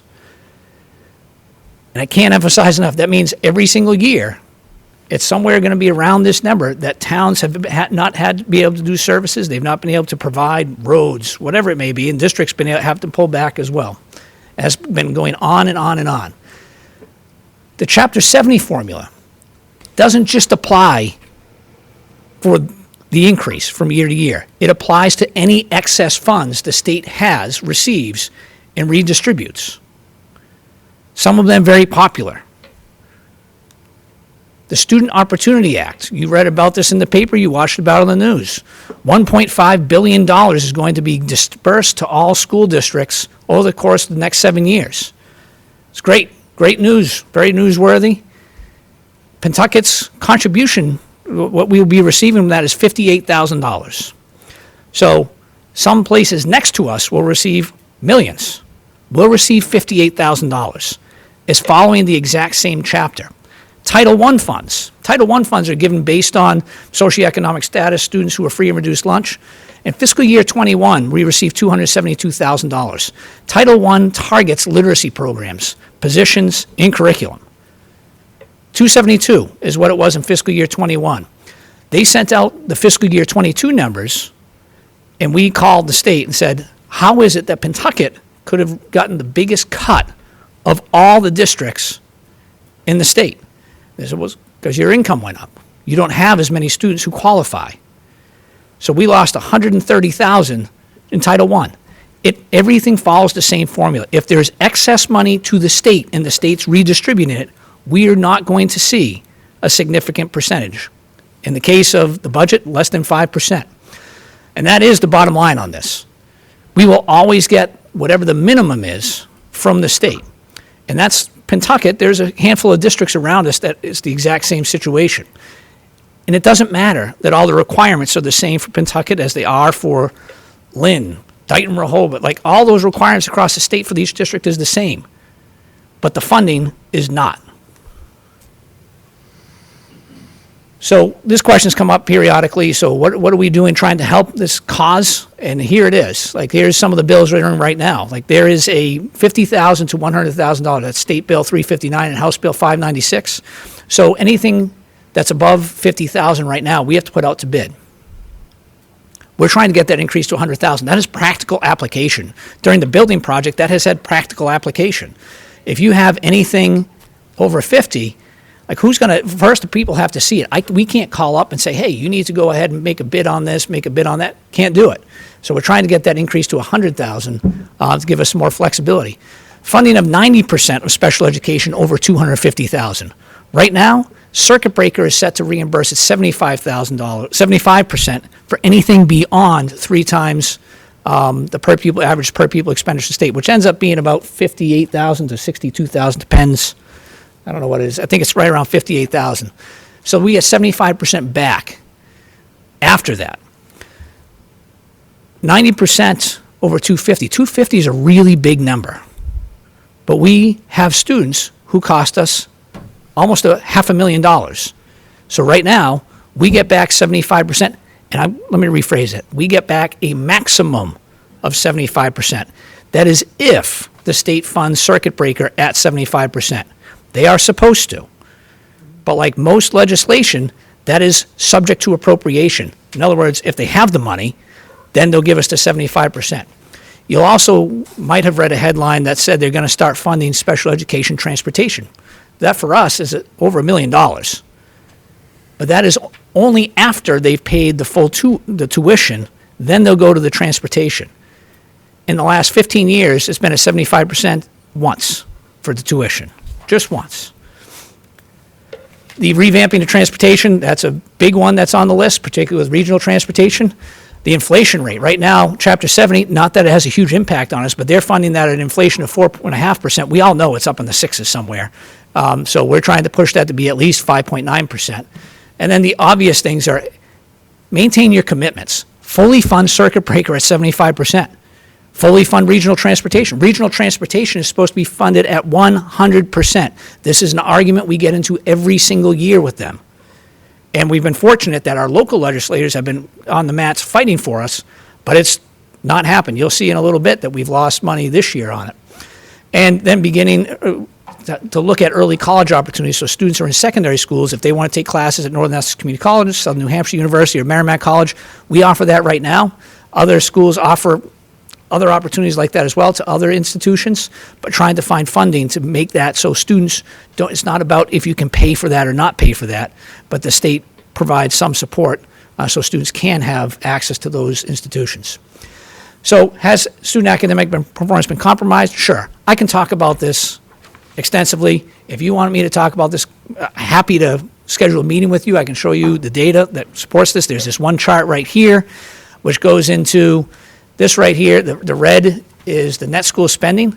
That's the difference between Pentucket and Cape Ann League schools that are considered DART districts or that are our neighbors. So the bigger the number is, the bigger, so in this case, Pentucket's 21.14% behind where similar schools in the Cape Ann League are. So they're this much ahead of us. That's net school spending percentage. And you can see the English language arts, the math, that's proficient and above, the percent proficient and above. And it drops and it bottoms out right here. It starts to get really bad once we hit double digits, and it bottoms out right here at 21% difference. And then it starts going up even though the deficit increased. Why? Because we made sure that there was a curriculum in place. But that curriculum took money. So what drives this year's budget? The number one thing that drives this year's budget is transportation. And that's by a long shot. So just look at those. We had to this year, 2 contracts come up. We have 1 contract for regular transportation, 1 contract for special education transportation. We put those in. We follow the process. We go with the lowest bidder.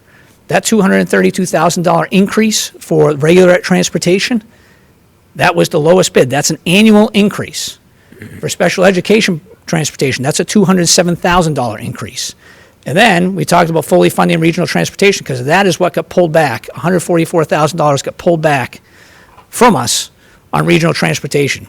So that combined puts us at $583,000, which would have caused an override by itself.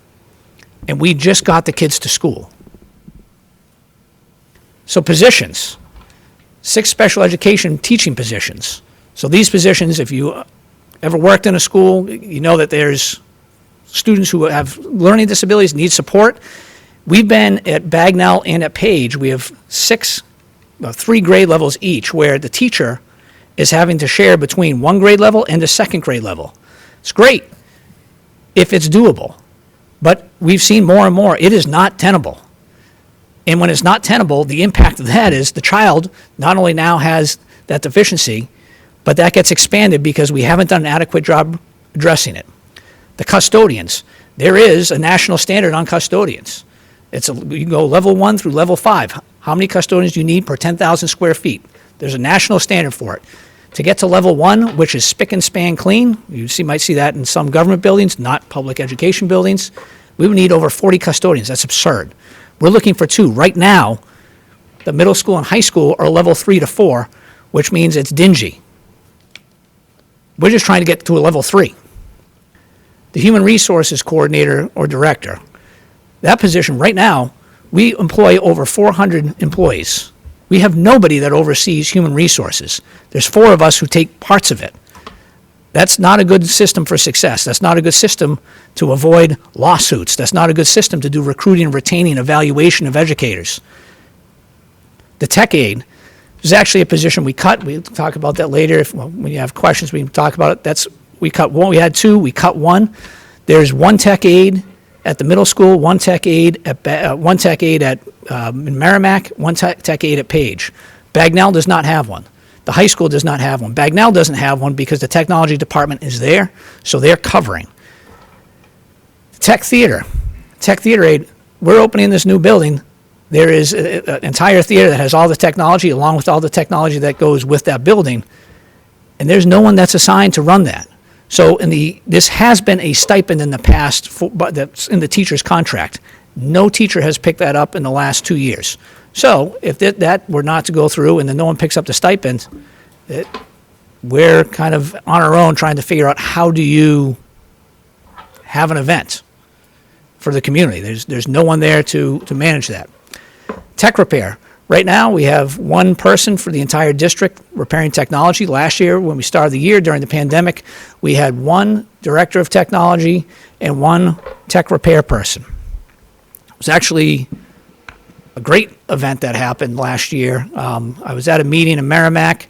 Carol McLeod, who is the business manager for Merrimack, mentioned that, hey, there's this grant that's available for town folks, but we checked with the state. They allowed us to work with each of the towns. So all 3 towns work together. We got an additional $500,000 in technology the first year of the pandemic. That allowed children to all have devices to have in their homes. It allowed children to be able to connect to Wi-Fi so they could access it. It allowed us to put infrastructure in, as well as putting cameras and microphones in, so when the teachers were doing the every other day bit, that the students could see them in their classrooms and could interact both ways.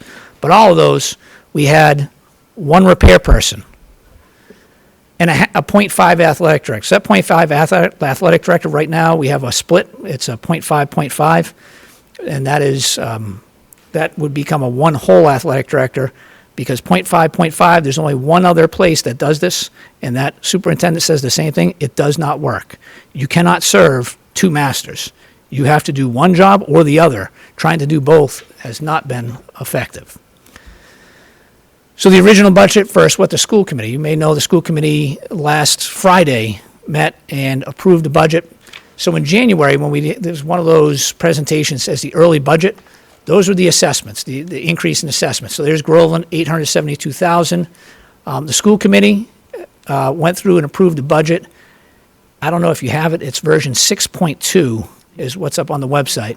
And that is $582,767. So it's almost $300,000 less than what the original was. And a big part of that, there's, as most of you know, as the budget goes on, there's more information we get. So some of that is the adjustments to insurance, but some of it is we just cut out a lot of what we were looking to. We added $250,000 of E&D funds. We added $100,000 from circuit breaker. We added in, special education transportation, where the contract, even though it's an increase of over $200,000, what it didn't do was it doesn't require us to use that specific vendor. And because it doesn't require us to use that specific vendor, we can collaborate with other districts. If another district has a student going in the same direction, we can share. That was not possible last year, so that we're hoping that can give us some relief. We cut back on a tech aid. We cut back on the 2 teaching positions. Those teaching positions, there was one slated for here at Bagnell. There's another one slated over at Merrimack. Last year, we had 4. We went from 3 kindergartens to 4 kindergartens in both of those places. This year, next year, if you're going to have 4 kindergartens, you're going to have 4 first grade. What we didn't know was how many kindergartens are going to come in. We're not going to know that until sometime in August, or really when school starts. But based on the feedback and the percentage of kids who typically register by this point, we feel pretty good that we won't need the 4th. We'll just go back to 3 kindergartens. And this is another slide that I put up there. I shared this with the school committee. One is, this is not a catch-up game. So I don't care that net school spending deficit is that far. That doesn't matter to me. Right? We don't need to win the spend as much as you can race. We don't need to win the per pupil expenditure race. I don't care that we're at the bottom. That doesn't mean anything to me. What means the most is that we're spending the dollars in ways that have the best impact on our students, and we're doing it in a responsible manner. We don't have any control over the state formula.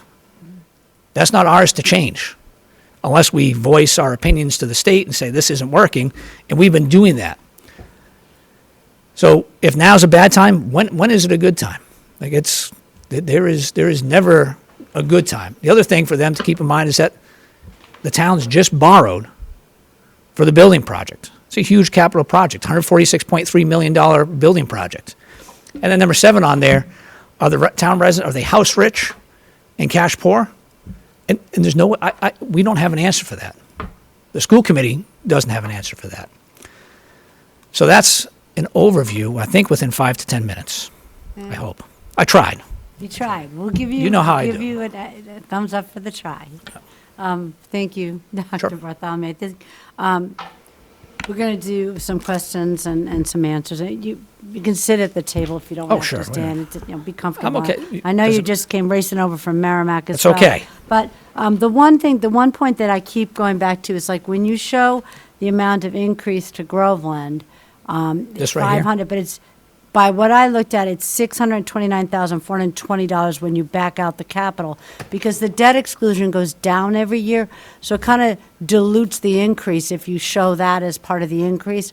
So just going forward, because the number that we focus on and worry about is the $629,420. How much of that can we fit in our budget? If I've done my math correctly, which I hope I have. Absolutely correct. Is it, it's correct? Well, we refinanced the original Bagnell debt, so you lost it back. No, but I'm talking, so the increase, The operating versus the total. correct. So the Your numbers are operating correct. increase could be 629, 420 for Right, Groveland. the taxpayers have And a that- decrease because we refinanced the Bagnell debt. Oh, okay. So Oh, thank you. That override vote will go down 46,000 to them. But you're Okay. right, the operating, comparing apples to apples, your number's probably correct. Okay, okay. So I thought if my board members are good with that, I'd give you, ready to ask some questions? Jason? Oh, he's passing it down to Dan, I They think. always like me to go first. Well, we like to get that over with. No, I'm just kidding. No offense. Soften things up. Sure, why How not? you doing? Thank you for coming. Yes, sir, thank you. Okay. In years past, 3% seemed to work. We seemed to figure out a way to come up with that, even though most employees within this building and the police and fire were, pretty much on what I would refer to as the magic spreadsheet, 2%, And we have a half a point for wiggle room. So why is it that the school district doesn't stick within Prop 2.5? Is it something that, is it the new school teachers contract? Is it you want to hire more people? Is it, what is it that radically changed the matrix, so to speak, from the last 10 years to now? Sure. Okay. How much is payroll? How much is student increases? Now, if our population, let's just say the student census increased, say, 100 students, well, it makes sense to me you need to add some classrooms and some teachers. Okay, I'm a pretty simple guy with that. But if it's pretty static or steady incremental growth, why can't you keep up with the slow and steady growth? It seems like a reset button, and is it just because you want to hire 6 more of these and 2 more of those? And I do question your timing as to when is a good time. Not the tail end of a pandemic. Ukrainian war, who knows what's going to be the fallout of that. We got economic anxiety at my house, everyone I spoke with. So I just, Sure. why the jump? Yep, no problem. So one of the key pieces of that is the state's pulling back every single year. So it's grown, and that has become, as you look at the whole budget, as the state's pulling back, it's less and less and less of a percentage and more and more and more onto the towns. But over the last, we have the data. I have a whole presentation which I debated putting up here, did not. We, for legislators, put together a whole presentation for not just Pentucket, but Pentucket was one of, I think it was 12 different school districts locally that explained this exact phenomena, where you have student population actually decreasing. So our student population decreasing, but overall cost going up exponentially. And it is directly because the states decided to take a walk and said, it's on you now. And when you combine that with other factors, so when we talk about the 3%, not everything goes up at 3%, as we know. Like we're looking at that inflation right now. Special education costs do not go up at 3%. They go on well beyond that. And when you have that combination, and like you said, the 2% is also what our teachers' contractors settled at 2% each. So when we look at those combinations, it's just gone up way above and beyond. And when you look at one student, so sometimes we brought programs into the district. When I say programs, so special education programs, instead of sending students out of district, we've worked to bring them into district because 1, it's important for students to be around their peers. 2, it is cost effective, but when you keep a student in the district, there is no circuit breaker reimbursement for them. So when you have a student or 2 students that require 2 adults, sometimes 3 adults, but depending on what it is, that becomes more expensive. And that is not something that is Pentucket specific. That is our entire area specific. How much of the increases here are specific to the special education? It's an unfunded mandate, and it's basically a blank check. You have to pay the bill, from what I That's right. understand, right? Yeah. And if the person has special needs that require a nurse or a doctor, you're not only paying that. It's not picked up by Mass Health, and maybe it should be. And That's a maybe great our point. legislatures can transfer some of that over to Mass Health. That's where it ought to be, not in an education bill or Chapter 70, right? That's actually an exact point that we've argued with the senators about, because these are not educational issues. These are medical issues that we're paying the entire amount. And it's not something that can be planned for. It spikes. That is So how much of this jump is that specific? Can you isolate that for me? So the jump from this year to next year, we have those six positions probably cost us, 330 is the minimum, $330,000 is the minimum on just those six positions. We also have, Salary and benefits are about 75. Is that an increase or the cost? that's an increase. So you're up 75 times 6, you're going to look at it's $450,000 right there. So Groveland's cut of that, how much? percent. 38. So about 160, 170,000. 160. So there's the 160 coming through. Just that. Just that. But I think if I just go back, that transportation piece. Did I pass it already? I think you did. Wrong direction. Sorry. Yep. That transportation Went too piece. fast. Oh, come on now. More towards the end. See, if you weren't talking behind me, Greg, I'd be all set. There it is. Yeah, 583. This is a primary driver. So if you take that, what's it, 160, 170, and then you put in addition to this Groveland's cut of that 583, now you're looking, so what were we at? We're Looking at 500 and something. so 300, and then you take the, Like 500 something. and then you take the standard, what we would expect about 250 to 270 from the town, and you're close to that, close to that number. Didn't you say that they fund that 100%? Or are they Supposed to. Well, is that in a statute? Is it codified, or is it just somebody's willy-nilly whim up there in Beacon Hill? I mean, can you sue the state and get the funds? If there's a statute, it seems like you should follow the law. Can you help me with that? I absolutely, I'd be happy Get a to. lawyer and sue him for the money. Yeah, so I'll tell you, this is one of those pieces where I'm not a legislator, but I do know that part of the benefits of being a regional district is it's supposed to be, and it's, again, subject to appropriation. So when they have the funds, or when they say they have the funds, they appropriate it at the 100% level they're supposed to. However, I don't know, since I've been here, have they ever? No, God, no. No, so they've never. And every year, we work with our local legislators, because that's who we have, we have voter control over our local legislator. We work with them.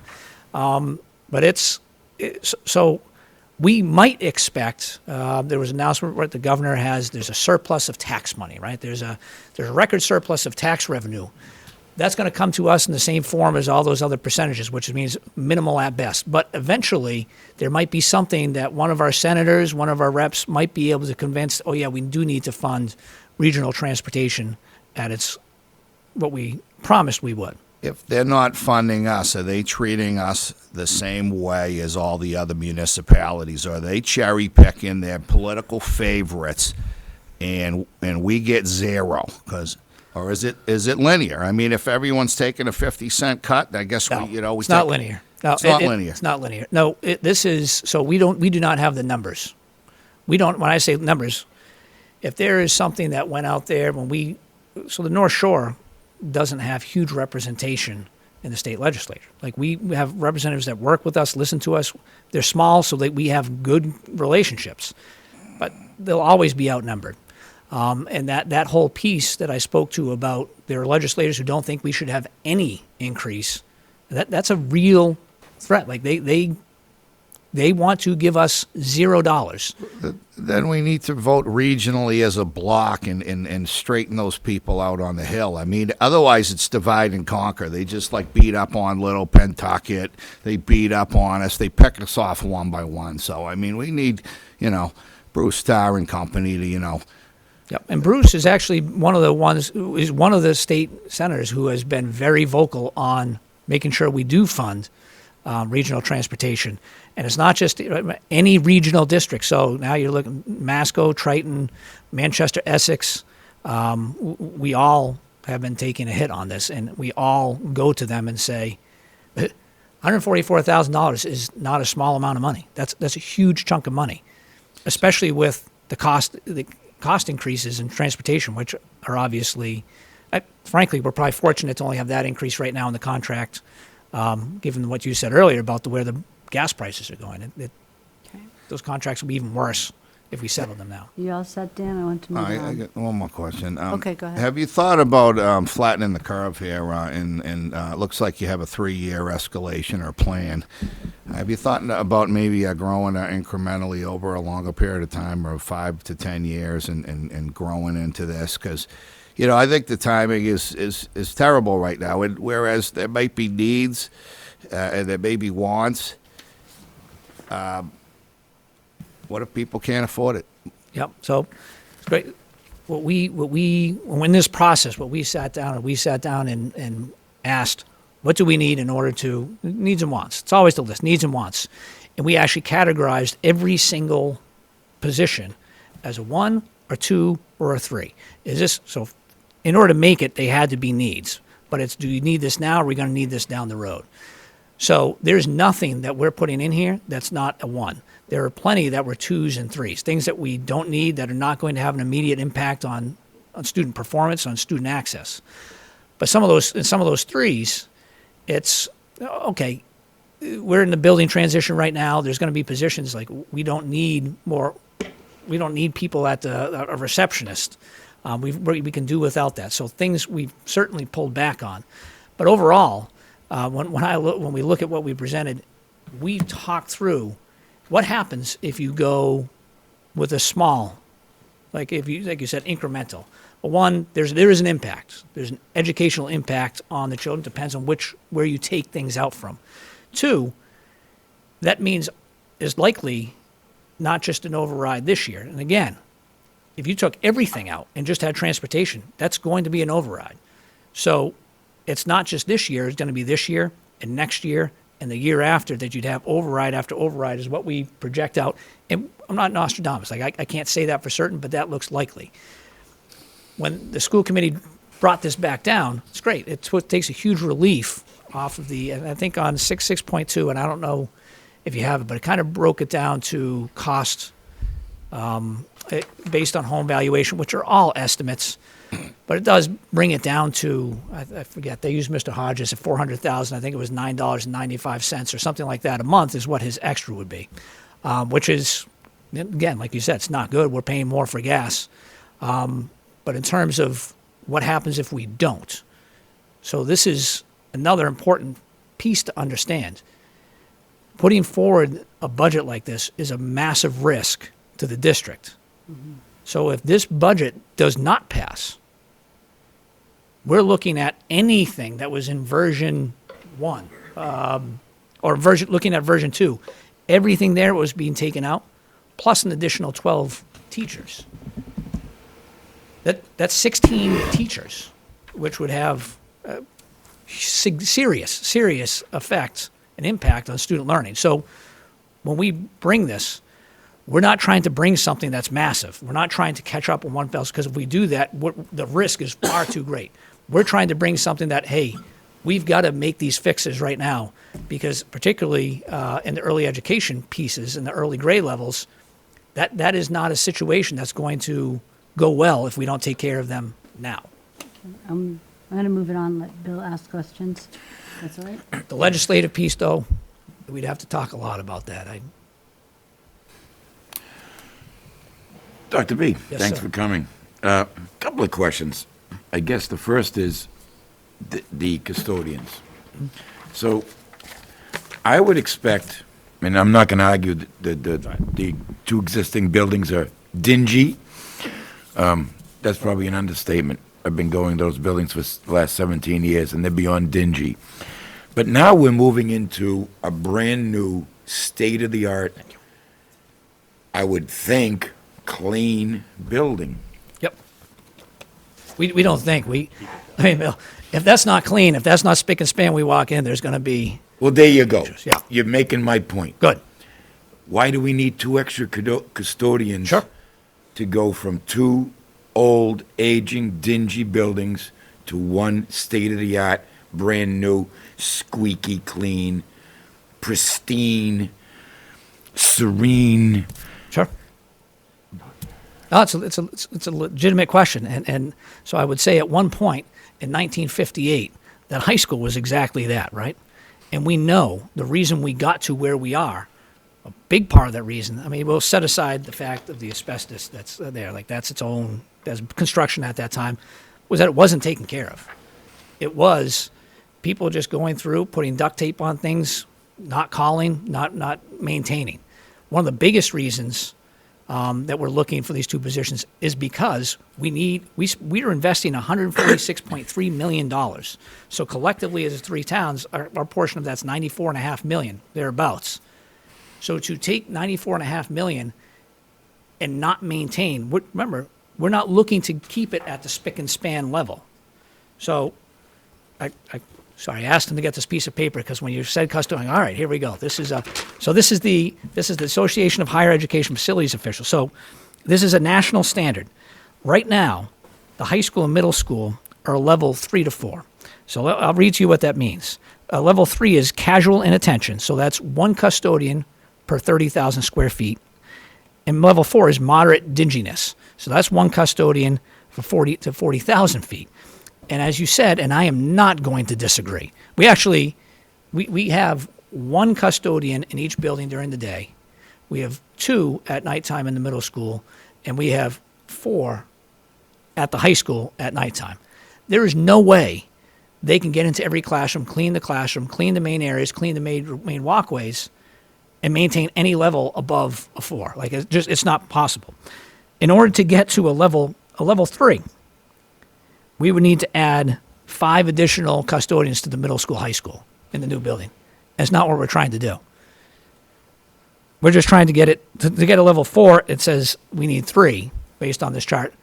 We're just looking to get 2 to make sure that what we've invested in does not go in a southern direction where we're not able to make up the cleanliness and we start having issues inside the building.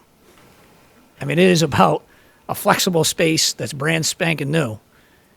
But if we don't take care of it, it's going to lose that luster super quickly. And I don't believe that after spending $94 and change million, that's something the community would want for custodians, which will cost us about $80,000 The 2 of them. for 2 of them. Plus bennies. Say it again? Plus bennies. Yeah, right, absolutely. Now- if they take, that's right. Has there been given any thought to outsourcing that Yes. service? That's one of the, I've asked Greg about this, just because, well, one major reason is less about the cost, because I think it's more expensive to outsource, but there's 2 other reasons. One is you potentially have people that are in there working overnight, potentially that 3rd shift as well, which means, guess what? Your building is supervised almost 24/7, right? There's people in there at nighttime. But the second part of that, that cost becomes a little more cost prohibitive. And we are having trouble finding custodians to fill positions that we have open right now. So it is more expensive. I don't know if we know exactly how much more expensive, but it is more expensive. But the availability of our current custodians is, or any custodian positions we need to fill, that's been a challenge. It's a challenge to fill any role right now. That's true. I hear that. Now, theoretically, I would have thought moving from 2 aging buildings Yeah. that are neither clean nor energy efficient and moving to this new state-of-the-art building, that your operating costs theoretically would decrease, at least for the first couple of few years. Because, I mean, it's a difficult thing to say now because given the uncertainty of the energy costs Right, that's gonna as say we it. sit here. Until we don't even know fiscal year 22. Like, we only have the fiscal year 22 projected is what the number is that we're using, because fiscal year 22 won't end until July 1st. But you're right, the energy costs are going to be tough to figure out what that would be and project what they would have been if we were to have stayed where we are. Right. So one last question. And it has to do with, this COVID. So the district seemed to enjoy some extremely high levels of stabilization funding. But the district has chosen to fatten their piggy bank, but expect us to make our piggy a little bit leaner. Can you explain the rationale to that and why what we all learned in kindergarten that we should share Sure. doesn't apply in this? Greg, this is going to be a Greg LeBrecq question. Exactly. That's partly why in the version you see we He needs pulled. this, right? Yeah, oh, yes, this, Otherwise, you don't go through the TV. We can hear you, but the TV viewers can't hear you. I'm supposed to sit up here? We just have to use a microphone. Any old microphone will do, yes. not your first rodeo, Greg. Thank you. Exactly. This year here, we had an normally high amount of E&D. We basically, it's the town's free cash. We have a policy within the district, same kind of way that we've always had in the past, that any E&D funds had to go to stabilization because we didn't have much of one, or OPEB because, again, we don't have much of that one either we're supposed to have for the balance sheet. This year here, we were certified on the COVID year. When kids were gone, little bits here and there. We didn't spend nearly as much money on supplies, materials as we usually do. So it was about $350,000, I believe, more than it usually is. Well, the policy said I had to put it where I put it, so I put it. During the last school committee meeting, though, I asked them to suspend that policy, and the superintendent went along with me too, for this year. So part of the reduction is we're taking $250,000 that we were going to put into stabilization and taking it out and throwing it into the general revenue stream. And I'll just, So I'll we mention, pulled back a little, we pulled back some of it, yes.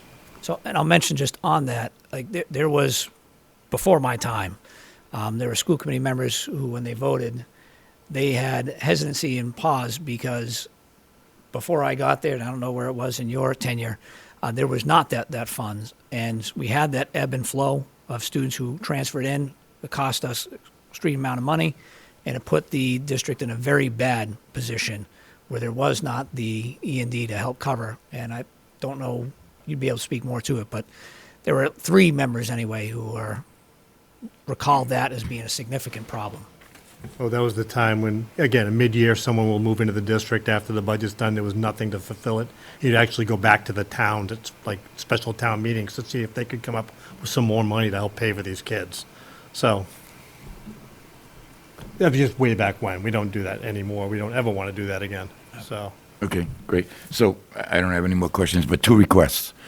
Can I get a copy of that written policy that you just spoke about? E&D policy? Yeah, I've Sure. got it. Yeah. And specifically the one that says I have to put the money away in my piggy bank and I can't share it with anybody. And a copy of the budget in an Excel format so I can, PDFs are so difficult to, And I'll tell you why I do that, and I will happily give it to you with the promise that you do not give it out. The first year out there, I did that out in Excel on the website. I had about 50 to 100 emails a day of everybody changing the budget, saying, can't you do this? Because it's very easy to play with in an Excel format. I don't want to play with it, I just want to. No, I'll be happy to, I'm but looking at I won't, I it can't as answer all those analytic. emails, like, what happened if you did this? What happened if you did that? No, no, no. Everybody has an opinion, and I get it, but I'll be happy to send that to you, sure. I'm not looking at, I just want to do some No. some simple analytics, Absolutely. measure some things so I can get a better understanding, get my head wrapped around where these costs are really coming from, how they're emanating. And I'll be happy to send that to Rebecca, and Rebecca can forward it on to you. I'd appreciate that. No problem. Thank you, Madam Chair. You're welcome. Jason? You're up. I have some just questions about the special education teachers. It's mentioned that it would be an increase of 6. Yes, sir. And I'm looking at the list here of salaries and their increases, like the special education teachers and Page going up 158.40%, which is a total of $431,000. The total budget for the special education teachers between Bagnell, Donahue, Page, and the others, looks like it goes up $720,000 because there's a couple that go down. Is that just the 6 teachers? So Greg says no, and he's got, you tell, I'm going to get there too. hold on, Hill. I'm guessing that's probably about page 10-ish. If it is, Greg and I are going to have to have, Page- if it's beyond that, sorry? Greg and I are going to have to. It's there, I've The seen it whole too. goes through it. Oh, Page page 9 and 3, 10. page 2. Yep. You'll see, yep, salary sped teachers, Bagnell is up. That's not even all 3 of them. That's probably less than the 3 of them. Page, you're going to see, is a change A lot of it has to do with if you see like suites are going down and things like that, and switching in and the reductions. Sometimes it's year over year, because when I do the original budget, which I keep, kids move around with district programs. So maybe next year, that's where the teachers are slated to go. It doesn't necessarily mean they'll go there. It's just where I have to put them, based upon how payroll had them right now. But it's only the current staffing that we have now, both district-wide and school, plus those 6 positions total with all of it. So, But it all So nets out. That's what it's gonna be for the $720,000 increase for that.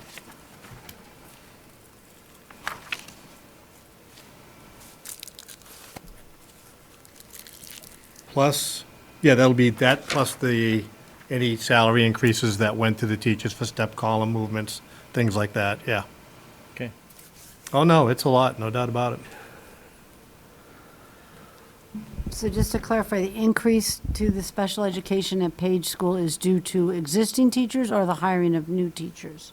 Both. Combination of both. So you have if you include the 6 positions, so Paige was slated, I believe, for 3 of those. Yeah, but then- I think they also had 2 transfers from last year, prior to last year, that So, moved in right, there because they moved district programs. Programs, that's right. So district programs, we have different programs at different schools for students.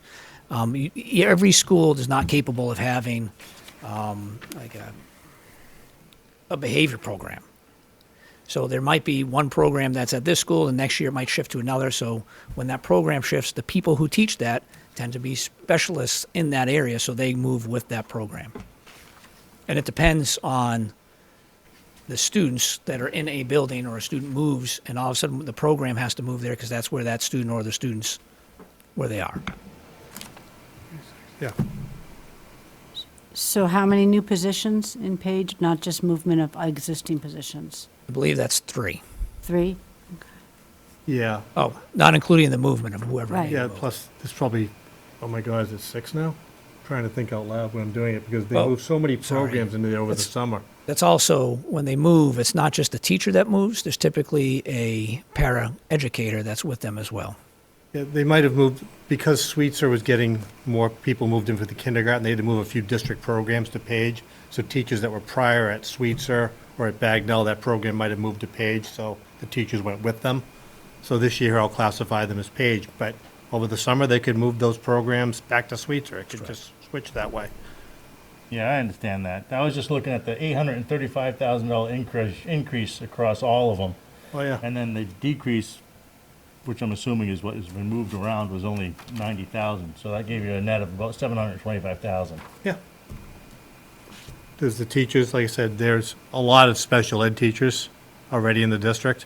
So we just had the new contract, so that's part of its salary adjustment as well. Step and column and things. We have almost as many special ed teachers as we do regular teachers in some buildings now at this point. Is that your only question? Okay, so everybody has pretty much touched on everything I think that I've looked at before, so I'm not going to go do a retread. To Selectman O'Neill's point on the electricity, you do have a 123% increase in electricity cost, and it sounds like you're not quite sure about that. Nope, actually, But, I you went, know. I went to facilities, and again, you're right. Yeah, The first year in a new building, I don't know.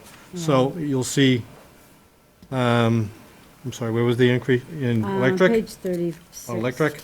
Yeah, it just jumped out at me a Yeah, little bit. you'll see like like the 94. If you go back and look at the heat section for that building, one page back, I reduced it by 75,000. And the reason I did that is the facilities department came to me because I had no clue. I said, give me your best guess because we Right. really don't know. And he said, are we still under contract out to bid for the kilowatt hours? I said, yeah, he goes, you're going to save money on heat. It's a better insulated building. It's stacked as opposed to spread. I Right. go, great. How much can I cut? He goes, I'd say 75. And I go, great. And he goes, bad news is, in the old world of the old movie with Michael J. Fox, this sucker's electric. A lot of electric in this building. Air handlers, all this stuff. He goes, your electric bill's gonna go up significantly. I go, so what you're telling me is take 75 from heat and put in electricity? He said, yeah. So that's what I did. So you'll see the reduction on the gas side and the increase on the electric side. There is one other component to that we can't estimate yet either, and that is there'll be a solar arrays that'll end up on that roof, and we'll end up Yeah. getting rebirth, but we won't know for a Gonna be while. Very cool. What that would So just the thing that I know the school committee has voted, you've delivered us the assessment letter. I would like a detail like this that matches it. Because one of the things that I stumbled, and I know it's because you have had so many moving parts, but when I added up the version 1 capital assessments, and I couldn't tie it to the debt line in here. I couldn't tie it. And that kind of bothered me because that's an override, that's an above, I want to make sure that we can, as laymen. No, As it dumb abs- people that don't make this budget, I know this has No, it got a absolute- lot of moving parts, and you've continually said that. No, but that's I one would of the just- easy ones, actually, that should Well- tie fairly easily. Well, I guess what I'd like is a reprint of this that matches this version 6.2 exactly. Yeah, we just did that And Friday, and then I could make sure that it ties, because it just, that to me is an important tie-out. Now I you need got to me be able to see curious. that. Did you get this in your budget book, the debt schedule? in the I front? was going through these lines. I was just going You're on through. the this. original budget. No, but I'm saying this right here, this is the debt schedule we play with? I have No, so no. many pages and so many I get versions it. of your I'm budget just right checking now. it right now to make sure that my numbers match, 270, and Well, they do. the one okay. that I did was in here, in the line items. It said debt. Okay, That's that. yeah, debt interest and debt Yeah, principal. so I just want to make sure that, when we get the final, that with the 6.2, we can say, okay, lines up. this amount is already voted as override, and this is the amount that we have to fit Yep. within our cap, because Yeah, that's that's how one of we're going to those- figure out what the override is. And I think our town clerk is here tonight saying, get me that number, because she needs to know this number more than a few days in advance, because the ballots take a while to Mm-hmm. put in and get printed and all, so. No, that's if why we we asked could- about a month ago, I asked Rebecca, and they said, when do you need this by? So, I think That's why we're we here. have a date, right? Yes, I checked with the town clerk and we're shooting for today, but we do have a little bit of wiggle room, but we need to have it before the 28th. I'll tell you what I will do. I have contract negotiations tomorrow, but in the afternoon, I will update the budget book with the changes made in 6.2, and then I will send that to Rebecca so you can have the electronic copy. And I don't see me changing the debt, though, and it does match with my debt sheets, so that'll be interesting to see. If you're talking about on section 2, your assessment? In the line, yeah, well, I was Yeah, just you're going talking- from your version 1, you know what I mean? There's so many versions. Sure. I know. So I was just trying to make things add up, that's all. Plus- And I know it's a constantly moving part, but the You're math t- teacher in You're me talking can't- about the debt thing on this one, your capital cost on this And particular debt, yeah, page? to the version 1 capital assessments. Yeah. Yeah, okay. that's all, and that's, now I know that's a moot point, you have version 6.2, so Sure. roll that out, and Be if happy we to. could get the detail for that, like, just like this, we'll take this and we'll get rid of it, and then we'll have everything that matches. But, I don't know that we're going to be able to vote the override amount tonight. I don't No, see that's that the board would be, Up to have you enough guys, time, because we haven't seen the matchup to Sure. the version 6.2. We just like to make sure we've dot our i's and cross our t's. Sure. So when people ask Not a us, why is this much on override, we can answer that question. Well, Right now, I can't answer that question. Yes. Oh, yeah, sure, second round, go ahead. In terms of transportation, it seems to be a big component. If it's funded at zero, Yeah. which is what? You think it's going to be Well, funded? no, so regional transportation, they'll fund a percentage. I think it's in the upper 70s, is where it's 78 or 79%, I think is where they're close to right now. So instead of funding at the 100%, we're left to cover the difference. Have you analyzed ridership? I mean, my kids have been in the district Sure, since that's in the town. preschool. The Yeah. parking lot in the high school is full. I can't remember how many years ago my kids took the bus. Yep. So what percentage of the kids are parking? I mean, it's a huge parking lot over there. We used to have a parking problem. It looks like you solved the parking problem at the high school. It's full. Most of the cars are pretty nice. Some of them are nicer I than know, I they're drive. So, definitely so from what I know, because I think I had to write a check and my son delivered it to Greg for the parking fee over there. Did I So- catch it quickly? Yeah, I think you did. Yeah, it might have bounced. I don't know. Not cleared. But anyways, are the buses going out half empty, half full? The 3 people on them sitting in the back? Can we save some costs? Can you make it so that if you live within a mile or 2 miles, you have to walk barefoot, uphill, downhill, uphill both ways? Snow on the way, Have you analyzed all that to see Yes. if there's a potential user fee, or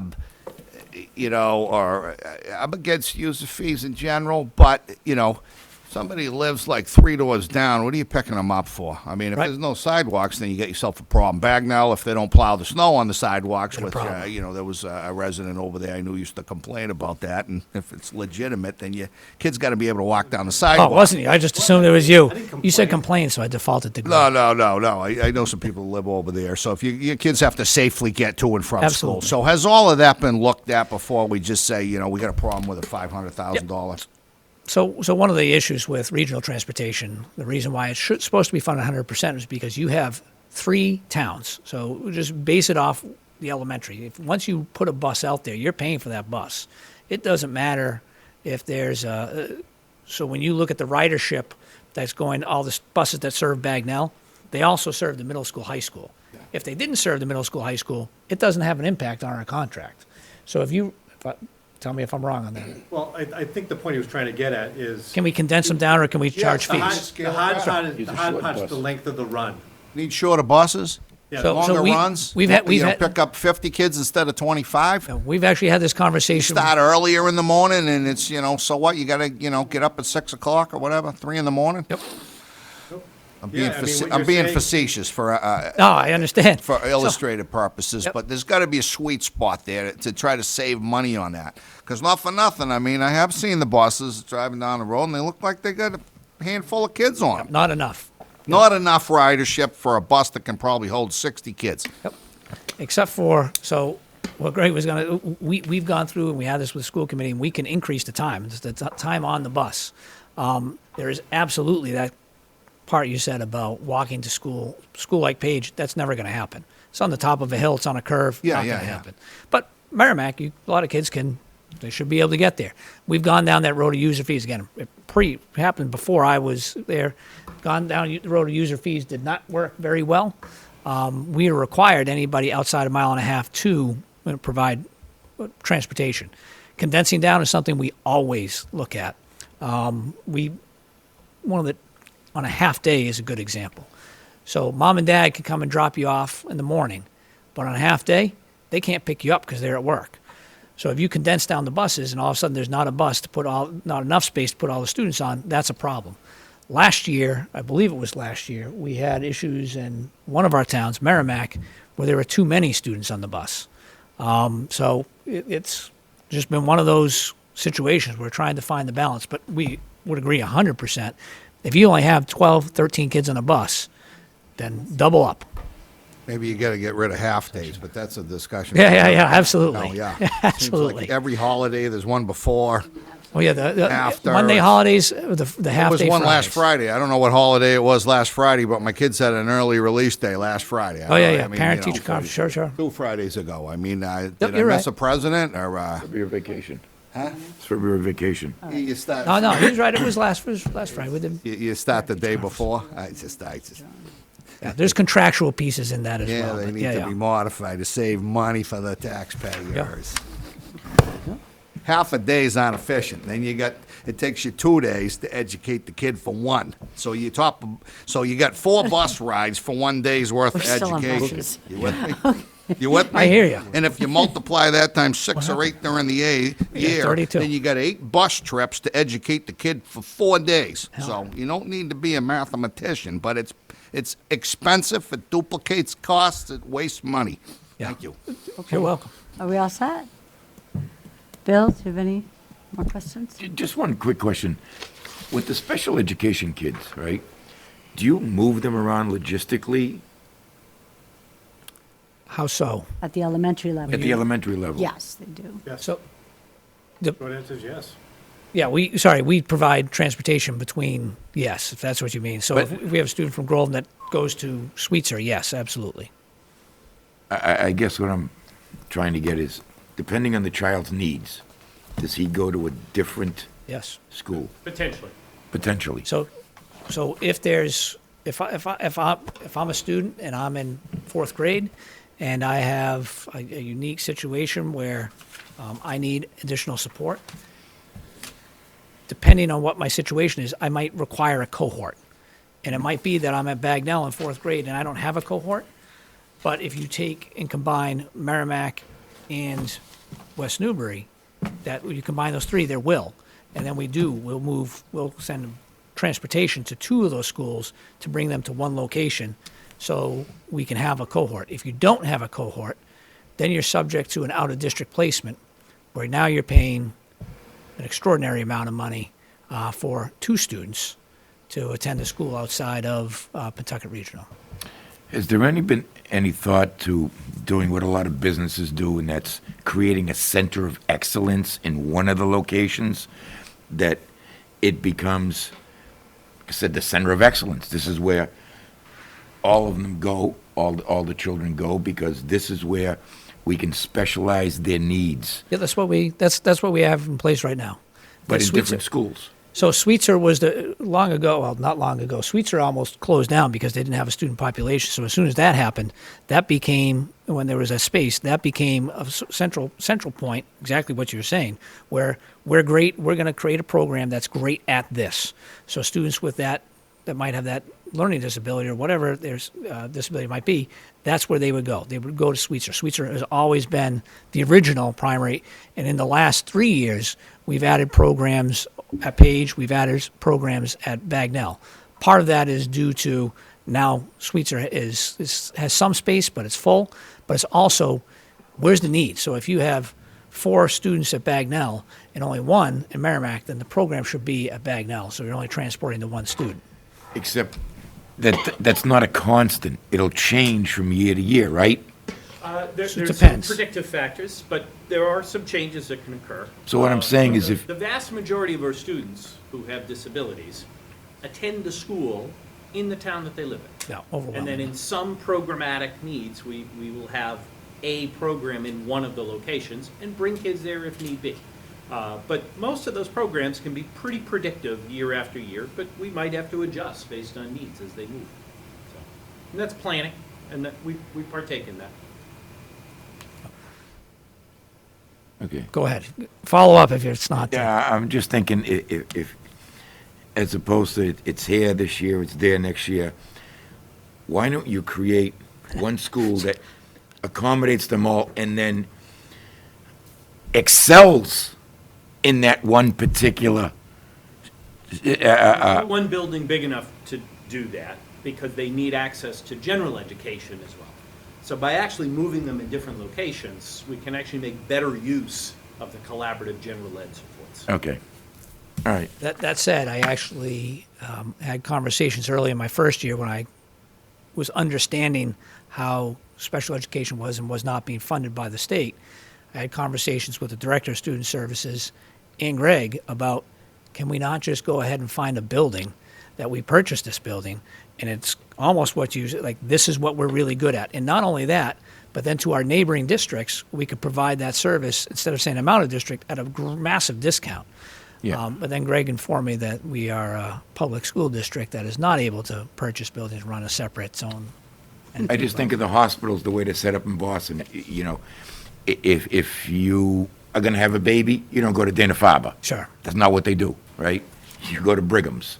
If, you know, everyone seems has their expertise. So we participate in 2 collaboratives. Yep. We're members of 2 collaboratives, along with other districts in the regions that do exactly what you're talking about.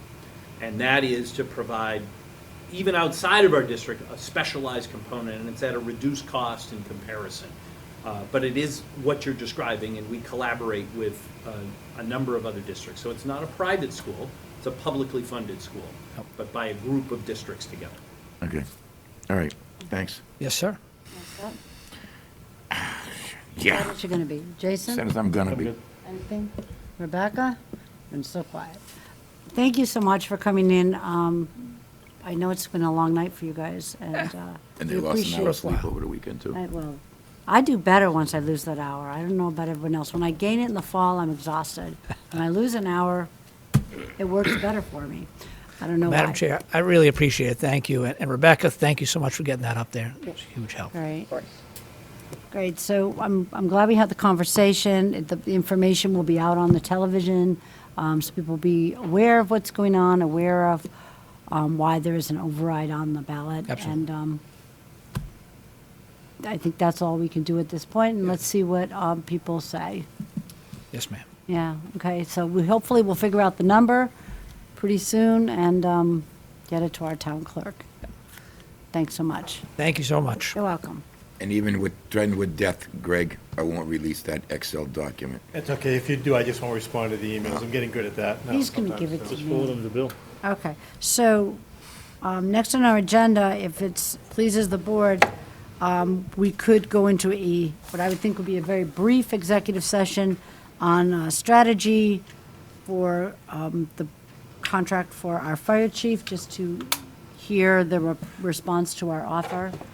We do that just on strategy. I anticipate it maybe 10 minutes, and then we can come out into open session and adjourn.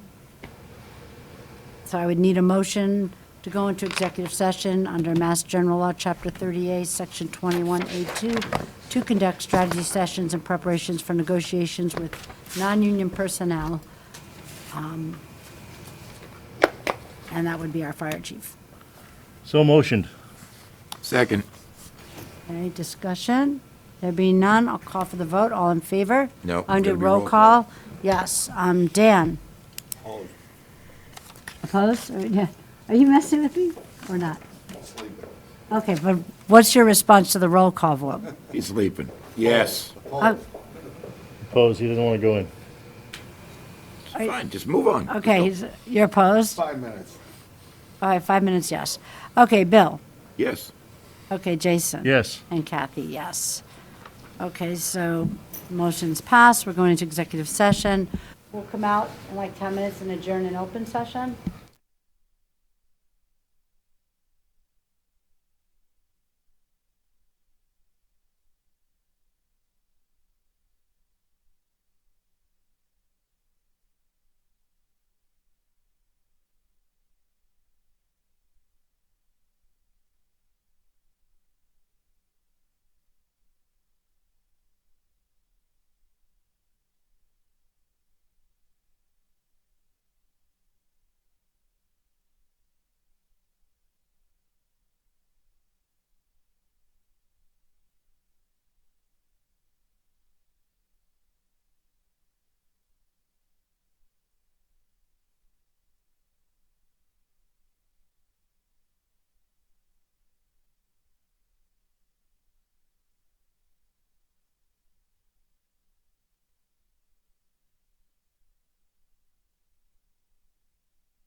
MBTA time and Selectmen time briefly, and then we'll turn it on when you say ready.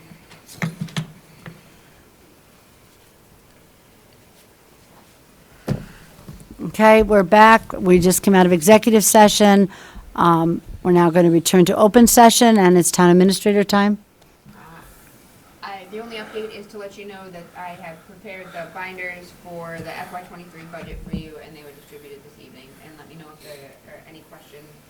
Hopefully, we'll have some recommendations from the Finance Committee in the next coming week. Should we go with Selectmen's time, Jason? I'm good. Bill? Toward the new high school on Tuesday. Beautiful building, coming along marvelously. It's still on time and on budget to open in August of this year. Wow. Dan? That's all I got. To the people, call your senator, call your congressman, help save Ukraine, send the planes. Send the planes. Thank you. Okay, I think that concludes our meeting. I'll take a motion to adjourn at 9:34. I'll make a motion to adjourn at 9:34. Get a second? Second. All in favor? All right. Aye, we're adjourned. It's a wrap.